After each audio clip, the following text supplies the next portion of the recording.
السلام علیکم ورحمۃ اللہ وبرکاتہ، بسم اللہ الرحمن الرحیم۔ انشاءاللہ آج ہم قرآن کی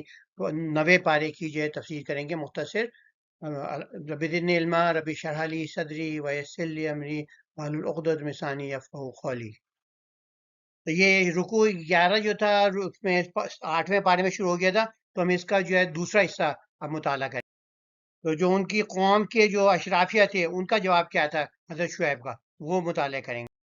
جیسے ہم پڑھ چکے ہیں پچھلے سن چکے ہیں 8ویں پارے کے اندر کہ اہل شعیب جو تھے مدین والے، وہ کراس روڈ پہ تھے۔ وہ جو تھے یمن کے قافلے ادھر سے آ رہے ہیں، ساؤتھ سے آ رہے ہیں، مصر کے قافلے ان کے پاس آ رہے ہیں، لیفٹ سے ادھر سے جو فلسطین کے قافلے آئے، ہر طرف سے ان کے قافلے آتے تھے۔ تو انہوں نے جو تھے کافی یعنی کہ اپنے جو تھے اپنے مقبرے جو تھے وہ بزرگوں کے، ان کو انہوں نے باقاعدہ مندر بنا دیا تھا کہ اس کے اندر جو تھے لوگ آ رہے ہیں، چڑھاوے چڑھا رہے ہیں، خوب ان کی آمدنی ہو رہی ہیں، روز روز چڑھ رہے ہیں۔ اس کے علاوہ جو ہے انہوں نے اس پہ بھی اکتفا نہیں سمجھا، کیونکہ ان کے خوشحال لوگ تھے ویسے بھی۔ تو اس کے بعد ان کی جو لالچ اتنا بڑھ گیا کہ جو ان کے جو کچھ لوگ جو تھے وہ ڈاکو بن گئے۔ وہ جو تھے جو بھی قافلہ ادھر سے آتا لوٹتا، جو بچ جاتا اگر بڑے قافلے آ رہے ہیں تو وہاں پہنچ گئے تو ان کو جو ہے وہ ان کو وہ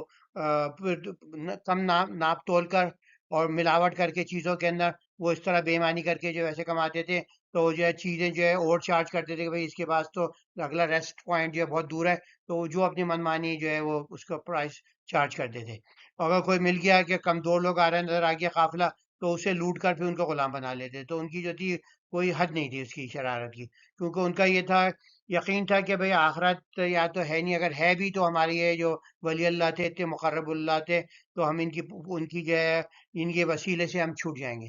تو اب یہ کہ جب سے ان کی جو تھی، انہوں نے کہا بھئی ہمارے پاس تو 5-6 طریقے تھے، بڑے بڑے لاکھوں روپے کے روز کی آمدنی ہو رہی ہے۔ شعیب جو یہ کہ کیا ہے، ہماری قوم کا تھا، یہ اچھا خاصا بندہ تھا، ان سے لوگوں کو بھی بہکا دیا، ہماری جو ہے معیشت کو ٹھپ کر دے گئے۔ تو پھر وہ کہتے تھے تم دھمکی دیتے تم ہمارے دین میں واپس آؤ، ورنہ تم کو جو ہے ہم کو جو ہے بستی سے باہر نکالیں گے۔ تو انہوں نے منع کر دیا۔ تو پھر جو ہے ان کے پاس جو تھی اللہ تعالیٰ نے جب انہوں نے کہا بھائی تم شعیب جو ہے تم جو ہے انہوں نے ان سے کہا کہ اگر تم اس کے پانے لگے تو شعیب کی پیروی اختیار کی تو بالیقین تم خسارے پڑ جاؤ گے۔ تو پھر جو اللہ تعالیٰ نے جب ان کو کہا تو حضرت جو ہے شعیب تو نکل گئے، ان کے جو پیروکار تھے، بس جو تھی ان کو ایک ہولناک زلزلے نے ان کو اپنی گرفت میں لے لیا اور اپنے گھروں میں بے جان پڑے رہ گئے۔ جبکہ وہ تو تباہ ہو گیا، باقی جو ان کے ساتھ تھے وہ بچ گئے۔ تو مگر ان کی پھر بھی دل جو تھا ان کو پتہ تباہ ہونے والے ہیں، مگر ان کا دل بات وہ تھا غمگین تھا۔ تو انہوں نے حسرت اور غم سے بولا اے قوم من، میں نے تمہیں اپنے رب کے پیغامات پہنچا دیے تھے اور تمہاری خیر خواہی کی تھی، مگر اب میں ان لوگوں کو کیسے افسوس کروں جو خود ہی انجام کی دعوت دے چکے تھے۔ تو جیسے ہم نے کہا اہل مدین جو تھے اہم شاہراہ پہ بیٹھے، اگر آپ کیلنڈر دیکھیں تو ایجپٹ سے نکلتے ہی جو ہے یہاں پر جو ہے یہاں پر وہ مدین سعودی عرب کے اندر ہے وہ نظر آتا ہے۔ تو ادھر سے جو ہے ہر طرف سے قافلے آ رہے ہیں، مصر عراق اس وقت تو یہ قافلے ہی اہم تھے، تو شام فلسطین یمن سب کو جوڑ رہے تھے۔ تو انہوں نے اپنی اجارہ داری سے فائدہ اٹھایا، تو یہ خبر سمجھ لیں جو عربین پینسولا ہے اس کے اوپر نارتھ پہ اگر کوئی قابض آ جائے تو اوپر سے پھر ساری جو ہے ٹریفک اب بھی جو ہے وہ ساری ان کے ذریعے ہوگی۔ تو اپنی اجارے سے فائدہ کے راستوں پر چنگیاں لگا دیں، تو ہر ایک سے یہ جبری ٹیکس لے رہے ہیں۔ پھر جو تھی اگر کچھ وہ تھے تو اس سے آگے جا کے جاتے تو وہ لوٹ مار کرتے تھے انہی کے لوگ، اور پھر جو جیسے ہم نے کہا کمزور غلام بناتے ہیں، ناقص مال مہنگے دام بیچتے اور کم تولتے تھے۔ تو اس کے علاوہ جیسے ہم نے کہا کہ انہوں نے کہا بھائی یہ تو سب سے بڑا پیسہ تو یہ اس کے اندر ہے آستانوں میں۔ تو انہوں نے جو تھے اپنے جو ولی اللہ تھے ان کو جو ہے پھر انہوں نے پہلے تصویریں لگائی اس میں، پھر ان میں جو تھے ان کے مجسمے لگا دیے، تو پھر یہ بتا دیا سب کو، کہتے تھے یہ تو بہت مقرب اللہ ہیں، تو ان کو جو ہے تم کو جو ہے یہ تمہاری وہ کر دیں گے۔ تو یہ کہ ان کو یہ روز اس کے بھی آتے ہر طرف سے وہ لوٹ رہے تھے۔ تو حضرت شعیب کا مشن یہ تھا کہ پہلے توحید پہ بھی قائم کرنا تھا، اس کے علاوہ شرک سے ہٹانا تھا، بے ایمانی سے ہٹانا تھا، رہزنی جو کرتے تھے اس سے ہٹانا تھا، یہ جبری چنگی جو لیتے جبری ٹیکس اس سے کہتے بھائی ہٹاؤ یہ، اور ظلم سے روکنا تھا کہ بھائی لوگوں کو زبردستی جو ہے وہ بنا رہے تھے، غلام بنا رہے تھے۔ تو جب وہ سالوں کی تبلیغ پر نہ مانے تو اتمام ہجرت کے بعد ان کو جو ہے ان کے مندروں سمیت ان کے آستانوں سمیت نیست و نابود کر دیا گیا۔ تو جیسے ہم نے کہا حضرت شعیب کا مشن اپنی قوم کو شرک، بے ایمانی، رہزنی، جبری ٹیکس اور ظلم سے روکنا اور توحید کی طرف، لیکن جو خیانت تھی اور شرک تھا تو انہوں نے قوم جو تھی سرکش رہی، انہوں نے ان کو کہا کہ بھائی ہم تمہیں نکال دیں گے۔ تو اہل حق کو ہمیشہ آزمائشوں کا سامنا کرنا پڑتا ہے، یہ بڑے بڑے نبیوں نے سامنا کیا، مگر ثابت قدم رہیں گے تو آپ دنیا میں بھی جو ہے کامیاب ہوں گے، آخرت میں بھی کامیاب ہوں گے۔ کامیابی میں پھر اللہ نے عذاب بھیجا، اور جو ہے سرکشی اور حق کی مخالفت اللہ کے عذاب کو دعوت دیتی ہے، اس کا پیغام، کیونکہ ان کی معیشت جو تھی لوٹ مار اور کم ناپ تول پر مبنی تھی اور شرک پہ مبنی تھی، تو وہ جو تھے کہ یہ نہیں کر سکتے تھے کہ ان کے آستانے بند کر دیتے، بے ایمانی کر دیتے، تو کہتے پھر ہم کمائیں گے کیسے؟ تو یہ سے ان کی جو تھی، مگر اللہ نے حضرت شعیب کی بد دعا قبول کر کے ان پر عذاب بھیج دیا۔ مدین کی خوشحالی کے تین ستون تھے، ایک تو جو اولیاء اللہ کی جو ان کے خبریں تھیں، آستانے تھے، ان کے زائرین اور بسنے والوں سے روزانہ کی آمدنی تھی، وہ لاکھوں میں تھی، قافلوں کی لوٹ مار اور جبری ٹیکس سے آنے والی مانی آمدنی بھی جو تھی، اور جو کمزور غلامانہ وہ بھی جو تھی لاکھوں میں تھی، قافلوں زائرین کو کم تول کر ناقد مال بیچ کر بےمانی کر کے آنے والی آمدنی وہ بھی لاکھوں میں تھی، تو اس طرح پنپ رہے تھے۔ اور حضرت شعیب آگے ان سے کہہ رہے ہیں، تو وہ کہہ رہے ہیں بھائی ہمارا تو سارا دھندا یہی ہے، تو پھر ہم کیسے پنپیں گے؟ مدین نہ حقوق اللہ نبھاتے تھے نہ حقوق العباد۔ مدین میں جو تھے بہت بڑے بڑے مقبرے تھے، بہت بڑے بڑے کے اندر جو مجاور تھے ان پہ بیٹھے ہوئے، تو بہت بہت آمدنی کا بہت بڑا ذریعہ تھا۔ اس کے بعد جو تھے سیکنڈ سورس آف انکم جو تھی ان کے ڈاکو اور تاجر لٹیرے، تو بےمانی سے اور لوٹنے سے، غلام بنانے سے یہ سب ہوتا تھا۔ تو حضرت شعیب کی اسی واسطے اشرافیہ نے مخالفت کری، اور پھر جو ہے جو عذاب الہی آیا، ان کی جو تھی اہل ایمان کی فتح ہوئی، اور جو کافر چیلنج تھے کہ ہم تو ایمان نہیں لائے اور 10 سال گزرے ہمیں تو کوئی قدر نہ پہنچا، مگر ایک جب عذاب آیا خستہ حال میں ہو گیا، کیوں نہ آسانی کی آمدنی میں اس کا حصہ ہے، نہ لوٹ مار اور تجارت میں بےمانی چھوڑ کر وہ مزید غریب ہو گئے۔ جب بتایا آیا تو اہل ایمان کو پتہ چلا کہ کون فائدے میں رہا۔ قوم سمود جو تھی ان کی، یعنی مدین جو تھی ان کی وہی جو تھی کہ بےمانی، لوٹ مار، اور یہ مذہب کو دندہ بنانا۔ تو پھر یہ کہ جو لوگ جو تھے خانہ کعبہ کی جو تھی سے بھی جاتے تھے، اور ان کی جان و مال اور عصمت و آبرو کو بھی غیر محفوظ بنا دیا تھا، اور کہ بڑے پیمانے پر عزیز عرب میں شرک اور بت پرستی کا انتہائی مضبوط مرکز قائم کر دیا تھا، تو ان کو بھی عربوں کو جو ہے توحید سے ہٹانے میں ان کا ایک بڑا حصہ تھا۔ قوم کے اپنی قوم کے لیے بھی وہی پیغام لائے، عبد اللہ مالکم من الہ غیر، اے میری قوم صرف ایک اللہ کی بات کیا کرو، اس کے سوا کوئی معبود نہیں۔ تو استدراج جو ہے حقیقت ہے، اللہ جانی اور مالی مشکلات ڈال کر جھنجھوڑنے کی کوشش کرتا ہے، جب نہ سدھریں تو اللہ استدراج کرتا ہے، آسانی پر آسانی دیتا ہے، پھر اچانک عذاب بھیج دیتا ہے۔ تو اللہ جو ہے جیسے نبی بھیجتا ہے تو اس کے ساتھ جو ہے پھر تکلیفیں بھی بھیجتا ہے، تاکہ لوگ جو ہیں تھوڑا تھوڑا جھنجھوڑتا ہے تاکہ وہ جاگ جائیں۔ تو یہ دستور الہی ہے کہ ہم نے کسی بھی بستی میں کوئی نبی نہیں بھیجا، مگر وہاں کے باشندوں کو ان کی تکلیف کے نتیجے میں تنگ دستی اور مصیبتیں مبتلا کیا، تاکہ وہ عاجزی اور انکساری اختیار کریں۔ پھر ہم نے اس ابتلا تنگی کو فراخی اور آسودگی سے بدل دیا، یہاں تک کہ وہ مال و اولاد میں خوب پھلے پھولے، اور غفلت میں کہنے لگے ہماری داد اوپر بھی ایسے ہی رنج اور ہاتھ کے دور آتے رہے، تو بالآخر ہم نے انہیں ناگہانہ اپنی گرفت میں لے لیا، حالانکہ انہیں اس کو گمان تک نہ تھا۔ اور اگر تقوی اختیار کرتے تو یقین ہم ان میں سے آسمان و زمینوں سے برکتوں کے دروازے کشا کر دیتے۔ تو یہ کہ یہاں پر ہم میں سبق ہے کہ بھئی یہ جو ہے ہم میں بھی جو ہے اگر حالات ہو رہے ہیں تو ابھی ایک دم سے آسودگی آ گئی تو یہ نہیں سمجھیں کہ اللہ کی اگر آپ کے رویہ نہیں بدلا تو آپ کی ذاتی زندگی میں بھی، قومی زندگی میں بھی، اس کا مطلب ہے کہ اللہ نے جو ہے آپ کو گیو اپ کر دیا، قوم سدھرنے والی نہیں ہے، تو پھر اب اس پہ عذاب ہی آئے گا۔ تو وہ کس عذاب کی کیا صورتحال ہوتی ہے کہ لوگوں کو مسلط کر دے گا ظالم، ہم پہ حکمران مسلط کر دے گا ظالم، اور لوگ کو مسلط کر دے گا ہم پر، جو ہے ہماری کمیونٹیوں میں، اپنی جو ہے شہروں میں، اور جو ہے یا دشمن ایسے ہوں گے کہ ہم پر وہ کریں گے، تو ہم جو پستے رہیں گے جب تک ہم جو ہے ہمارے میں ایک ایسی تحریک نہ اٹھے جو احیا ایمان، احیا تقوی۔ تو بگننگ جو ہے یہ نہیں کہ آپ بولیں وہ اوپر والے بدل جائیں، ہمارے اوپر والے بدل جائیں، وہ نہیں بدلیں گے جب سے نیچے والے نہیں بدلیں گے۔ تو آپ اپنے اندر جو ہے تبدیلی لائیں، تو پھر اللہ کہہ رہا ہے کہ بھئی جو ان کو جو ہے ایسی، یہ نہیں کہ میں جو ان کو جو ہے آسمان زمین کے میں برکتوں کے دروازے کشادہ کر دیں گے، تو یہ بھی آپ دیکھیں گے اگر ہم لوگ سدھر جائیں تو ابھی یہ کہا گیا کہ جھٹلانے والی بسیں لوگ اس بات سے بالکل بے خوف، ان پر ہم پر عذاب شام کے ہنگام میں، تو دو وقت نازل ہوتا ہے، اس وقت جو تھا رات شب کے ہنگام میں نازل ہوتا تھا، یا پھر جو ہے دن کے دھندہاڑے جو ہے عذاب آتا تھا جو لہو و لہم میں ہوتے تھے، یا جو تھے برے کاموں میں، یا کھیلے نڑے ہوئے کے اندر۔ دو بیسک مدیون ہے استدراج، کہ بھئی آپ پہ پہلے جو ہے مشکلات آئیں گی، پھر آسانیاں آ جائیں گی، تو پھر آپ سدھر جائیں کہ بھئی یہ نہیں ہے۔ تو اور یہ جو قوم علم، انصاف، تقوی اور محنت سے ترقی ہوتی ہے، تو کامیابی کا قرآنی اصول ہے۔ تو یہ کہ جو قوم علم حاصل کرے گی، شرک سے دور رہے گی اور بھی ایماندار ہوگی، تقوی کا مطلب یہ ہے کہ اگر کافر ہیں ان کے اگر اسلام نہیں آیا تو ان کے اندر یہ ہے کہ سلیم الطبعی ہے کہ وہ لوگوں کو جو ہے ظلم نہیں کرتے، اور جو ہے وہ لوگ جو ہیں ایماندار ہوتے ہیں۔ تو یہ بھی اصول آپ سنت اللہ اپنا لیں گے تو خود بخود جو ہے آسمان زمین کے جو ہے دروازے کھل جائیں گے اور کامیاب ہو جاتی ہیں۔ تو جیسے چین اور کوریا، وہ جو ہے ایمان وہ نہیں ہے، ان میں ایمان وہ نہیں ہے، مگر ان کے اندر جو ایمانداری ہے، اور جو ان کے اندر جو ہے جان فشانی ہے، علم کا اختیار ہے، علم اختیار کرتے ہیں، انصاف ہے، تو وہ جو ہے خود بخود ترقی، اور جو اس کے اندر جو ہے اخلاقی برائیاں نہیں ہیں، تو وہ جو ہے ترقی کر کے جو ہے ترقی کر رہے ہیں، ان کے دو اوپر نیچے سب کے دروازے کھلے ہوئے ہیں ان کے اس کے۔ تو آزمائش اور نعمت دونوں تو اللہ کی طرف سے تنبیہ ہوتی ہے، اور تقویٰ کی برکات اور غفلت کا انجام کیا ہوتا ہے؟ جو لوگ علم میں آگے بڑھتے ہیں، ایمانداری میں آگے بڑھتے ہیں، اور جو ہے تو ان کو اللہ تعالیٰ جو ہے ان کو کامیاب کرتا ہے، اور اللہ کے عذاب سے کبھی بے خوف نہ ہو۔ تو جب کوئی قوم جو ہے عملی طور پہ رسول کا پیغام رد کر دیتی ہے، یعنی وہ بے ایمان ہوتے ہیں، علم حاصل نہیں کرتے، اپنے اندر ظلم ہوتا ہے، عدل نہیں ہوتا، تو پھر جو ہے اللہ جو ہے ان سے جو ہے استدراج کر فرماتا ہے، اور ان کو تباہ، ان کی جو طرف سے ان کی برائی، ان کی وجہ سے جو ہے اللہ ان پہ ظالم لوگ مسلط کر دیتا ہے، ظالم حکمران ہوتے ہیں، ظالم جو ہے محلے دار ہوتے ہیں، اور ہر طرح جو ہے ان پہ جو ہے وہ مشکلات ہوتی ہیں، کہ کیونکہ وہ بھی ایمان ہوتے ہیں، دوسرا بھی ایمان ہے، تیسرا بھی ایمان ہے، چوتھا بھی ایمان ہے، تو گنتی کے ایماندار لوگ ہوتے ہیں، وہ اور بھی پھر جاتے ہیں، وہ آپس میں ظلم و ظالم ایک دوسرے سے نفرت آزما رہتے ہیں۔ تو اس کے لیے ایک جماعت ہونی چاہیے جو اٹھے، وہ خود بھی اپنی اصلاح کرے اور دوسروں کو بھی اصلاح کرے، تو اس کے لیے یہ اہم بات ہے۔ کا استدراج جو ہے سنت اللہ ہے،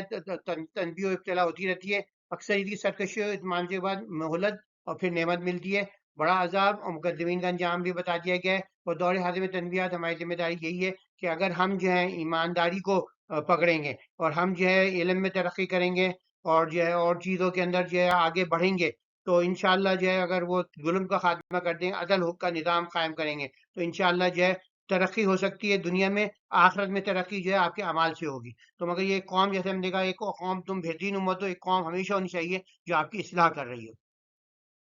تو جانی مالی نقصان بھی آزمائش ہے، اور جانی و مالی آسائی بھی جو ہے وہ آزمائش ہے۔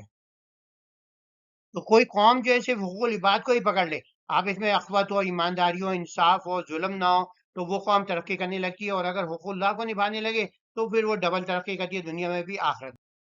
کامیاب قومیں کیا ہوتی ہیں؟ ایک تو توہمات سے پاک ہوتی ہیں، نہ انہیں کوئی جادو کر رہا ہے، نہ کوئی جو ہے کوئی وہ مزاروں پہ جا رہا ہے، نہ کوئی وہ ہے اس طرح کی سپرسٹیشن نہیں ہوتی ہے، نہ وہ کسی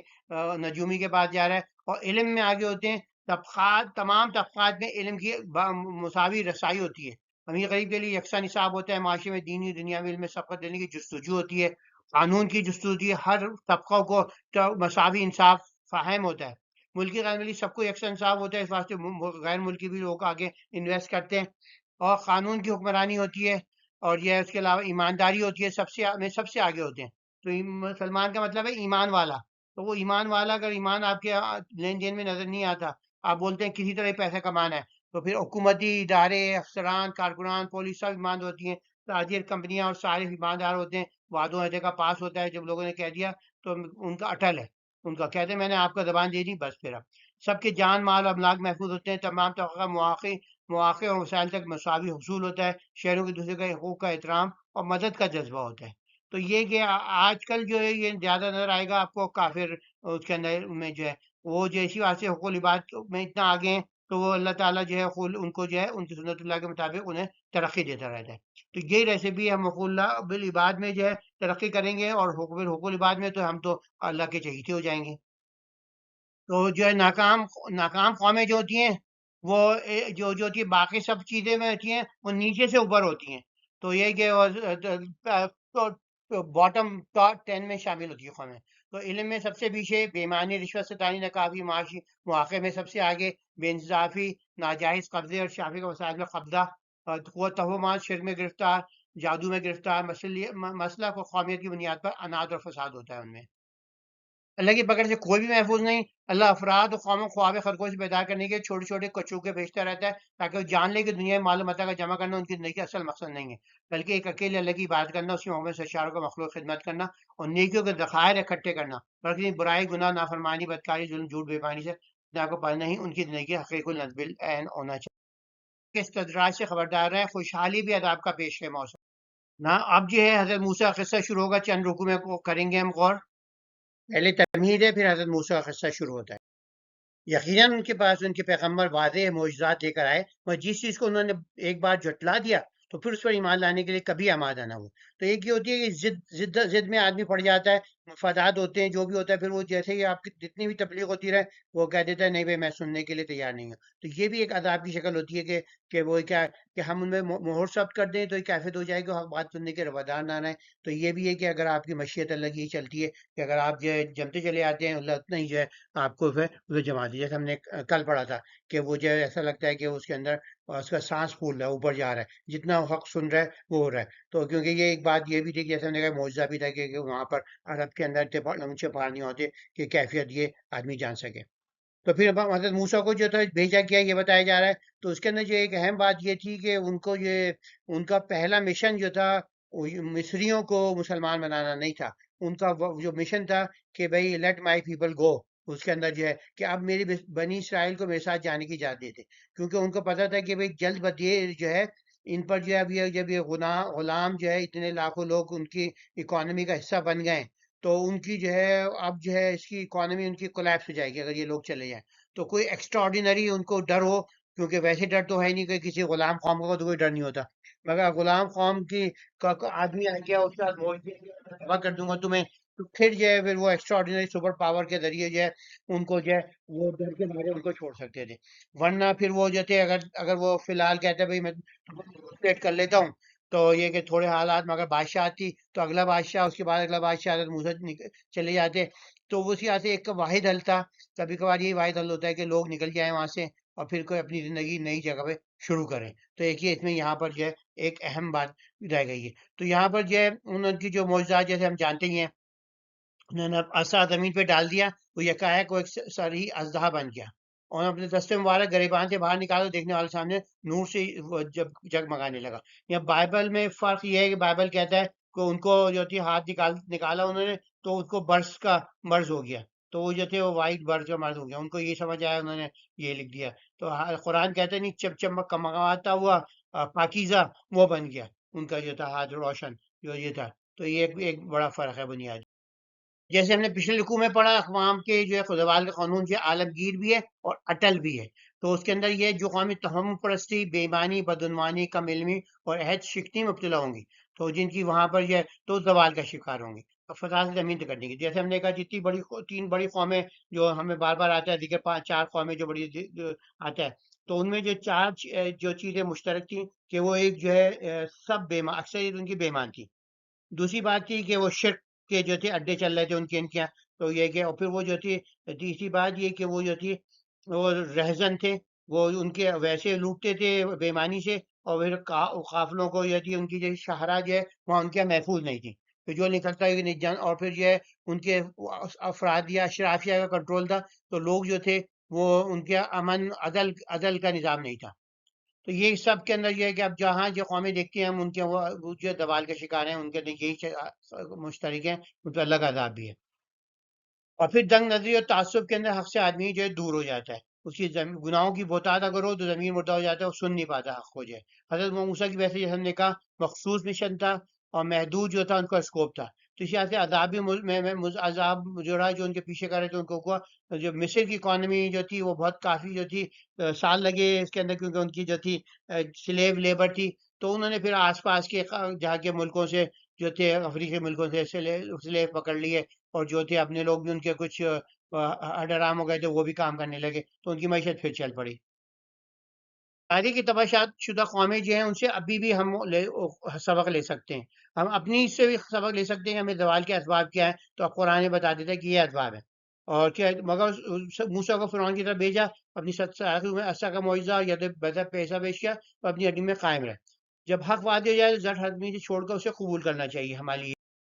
تو عموماً قومیں ضد میں حق کو نہیں مانتی، جب ایک دفعہ کس بات کو رد کیتے بچائے کتنی دلیلیں مل جائیں وہ مان کر نہیں، تو ان کو ایک اس پہ ہٹ دھرم ہو جاتے ہیں، تو گناہوں کی بہتات جو ہوتی ہے ہدایت کی توفیق چھین جاتی ہے۔ اور کامیاب قوم کا ایک اور خاصہ اپنے عہد اور وعدوں کا پاس رکھنا ہوتا ہے، چاہے انہیں کتنی مالی جانی قربانی دینی پڑے، وہ وعدے دفاع کرتے ہیں، اسی میں عدل کا نظام بھی شامل ہے۔ تو موسیٰ کا حضرت موسیٰ علیہ السلام کا مشن جو بنی اسرائیل کو مصر میں غلامی سے نجات دلوانی تھی، انہیں کہیں اور بسانا تھا، اس لیے مصر جو تھا ان کا بیسک مشن نہیں تھا، انہوں نے اسلام لانا ان کے لیے جو تھا اتنا اہم نہیں تھا. تو کیونکہ وہ جو تھی ان کے وہ رسول جو تھے اپوائنٹ جو ہوئے تھے، کیونکہ صرف اللہ کے رسول جو تھے عالمگیر تھے، باقی سب جو تھے ایک خاص امت کو فوکس کرتے تھے، بھائی تمہیں سدھارنا ہے. تو ان کے لیے مصریوں کے لیے کوئی اور رسول آیا ہوگا جو جن کا ہمیں پتہ نہیں ہے. معجزات فرعون لانے کے لیے تھے تاکہ وہ اسے آزادی دے دے، کیونکہ اس کا اکنامک کانسیکوینسز لاکھوں روپے روز کی نتیجے میں آنا تھا. تو اسے اور جتنی جتنی جو تھی آپ کی ان کی کنسٹرکشن تھی وہ رک جاتی، جتنی تجارت تھی وہ رک جاتی، کیونکہ ہر شعبے کے اندر جو تھی جو محنت کر رہے تھے وہ بنی اسرائیل کر رہے تھے. سنت اللہ ہے، زوال قوموں کا اٹل اصول ہے، تو اب بھی وہ اپلائی ہوتا ہے. اور حقوق العباد کی پامالی جو تھی عذاب الہی کے سبب بنتی ہے، جیسے ہم نے پہلے ڈسکس کر لیا. تو یہ کہ اس کے اندر لوٹ مار، رہزنی اور زبردستی ٹیکس لوگوں سے لینا اور ظلم کرنا، عدل کا انصاف نہ ہونا، یہ سب چیزیں جو ہیں یہ فیکٹر ہوتی ہیں. قاضی حسین کے شعر پسند وہ بھی میں اپنے آپ کو جو ان کی عبرت لیں، اتباع کریں. قبول حق سے انکار جو ہوتا ہے عموماً جو ہے ضد اور گناہوں کی بہتازی آتی ہے، تو آدمی جو ہے پھر وہ اٹ جاتا ہے، اٹل ہو جاتا ہے اس کے اندر. اور حضرت موسیٰ بشن جیسا اس کا محدود دائرہ کار تھا. تو یہ مہر کیسے لگتی ہے اللہ کی؟ جس میں عموماً جو ہوتے ہیں انا کا ہوتا ہے. ہاں ہم سمجھیں کہ ہم تو غلط ہو ہی نہیں سکتے، ہمارے والدین بھی غلط، ہم جو بھی ہمارا مسلک ہے، جو مذہب ہے وہ صحیح ہی ہونا چاہیے، تو وہ اس کو سننا ہی نہیں چاہتے ہیں. تو اپنے عقائد، شرک، رسوم، بدعات، میل و شناخت اور تہذیب و مذہب و مسلک مقام سے بچپن سے اتنا لگاؤ ہوتا ہے کہ جو بھی دلائل پیش کیے جائیں قبول نہیں کرتے اور حق و سنین سے کرتے ہیں. اس میں مفادات بھی ہوتے ہیں، پروفٹ آ رہا ہے روز اور وہ اس کو بھی وہ نہیں کر سکتے، تو وہ جو ہے اپنی جو ہے ان کی جہالت میں لوگ جم جاتے ہیں اپنی.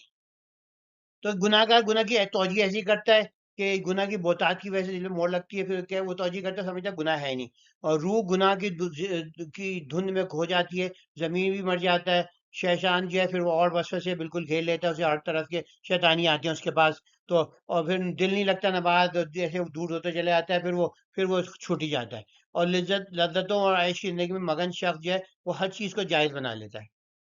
مال کے اسباب میں جو عہد و وعدوں کو پورا نہیں کرنا ہوتا ہے. معاشرے کی اکثریت وعدے ایفا نہیں کرتی، اکثریت بے ایمان ہوتی ہے، جو چیز ہوتی ہے وہ ہوتی نہیں ہے، بے ایمانی ہوتی ہے، ملاوٹ ہوتی ہے، غیر مساوی انصاف اور تعلیم کے ہوتے ہیں. اکثریت جو ہے توہمات اور جادو جو ٹونا اور اس کا شکار ہوتی ہے. وعدے ایفا کرنے کا یہ ہوتا ہے کہ وہ جو تجارتی لین میں وعدے پورے نہیں کرتے، جھوٹ بولتے، بے ایمانی کرتے ہیں، مصنوعاتی کوالٹی کا وعدہ پورا نہیں کرتے. سیاست دان، گورنمنٹ پوری جو ہوتی ہے رشوت ستانی، کرپشن، حد سے زیادہ کے اوپر سے نیچے تک وہ ہوتے ہیں، تو وہ بھی یہ اپنے عہد کو پورا نہیں کر رہے. ان کی جو ہے ان کو جو ہے ایک امانت کے طور پہ جو ہے، جیسے ہم نے پڑھا تھا کہ امانت کو جو ہے اس کے اہل کو دو. تو ہمارے یہاں جب معاشرے میں اہل آدمی کو نہیں ملے گی تو نہ اہل ہی کرے گا، اور تو وہ بدعنوانی کرے گا. تو یہ شکر حقوق اللہ اور عبادت دونوں آپ کو پورے کرنے ہیں. تو شرک بےمانی کر کے اللہ سے ازل میں کیے گئے عہد الست آسانی میں اللہ سے کیے گئے وعدے کو توڑتا ہے. زندگی میں کسی سے بھی کیے گئے وعدے کو وہ پورا نہیں کرتا. نکاح طلاق میں کیے گئے وعدے بھی پورے نہیں کرتا. تو معاشرے میں بے امنی ہوتی ہے اور استحصال. قوموں کے زوال کے میں سے ایک اہم سبب جو ہے وعدہ خلافی ہے. تو اس کے اندر اللہ سے بھی وعدے توڑنا اور بندوں سے بھی توڑنا دونوں شامل ہیں. معاملات کے اندر وعدہ خلافی جو ہے ناکام خواہوں کی ایک خاص علامت ہے. آپ جائیں کسی جو ہے جو ایماندار قوم ہوگی، آپ جو تو آپ کو تو سوچنا بھی نہیں پڑتا کہ اس میں کہیں کوالٹی صحیح ہے کہ نہیں ہے. آپ جو نیم دیکھتے ہیں برانڈ اچھا چاہیے، برانڈ ہے وہ کوالٹی صحیح ہوگی، تو آپ جو ہے مطمئن ہوتے ہیں، آپ کے ساتھ جو ہے بالکل صحیح ہوتا ہے. کپڑوں کا برانڈ ہو، کھانے کا برانڈ ہو، برانڈ ہو، کوئی بھی برانڈ ہو، آپ کو سمجھتے ہیں اسی آتے لوگ برانڈ کے پیچھے بھاگتے ہیں کہ بھئی یہ جو ہے اس نے اپنا نام لگا دیا ہے، یہ اس واسطے یہ کوالٹی بالکل صحیح ہی ہوگی. اور یہ یہاں جب وہ معاشرے جو ہوتے ہیں جس یہاں پر بدعنوان ہوتے ہیں، جہاں حکومت سے لے کے تجارت، معاشرے، ہر سطح پہ لوگ جو ہوتے ہیں، غریب سے غریب ٹھیلے والا وہ بھی بے ایمان ہوتا ہے. تو یہ ہے تو جو وہ کر رہا ہے دکاندار بھی، ہر آدمی بے ایمان ہے. تو پھر وہ سمجھتا ہے کہ دوسرا ایماندار ہو، میں بس ایمان بے ایمانی کرتا رہوں.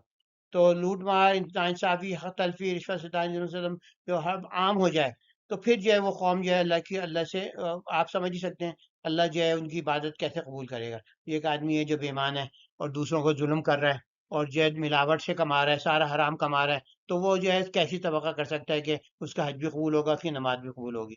تو یہ کہ سنت آج بھی کار فرما ہے، جو بھی قوم توہم پرستی، کم علمی، بے ایمانی، ظلم اور شکنی جیسی برائیوں مبتلا ہوگی، وہ اللہ کے قوانین کے مطابق مردود قرار دے پائے گی، اور اسے ایک فساد ایک خاص حد سے زیادہ کر جائے تو اللہ کے عذاب کا بھی شکار ہو سکتا ہے.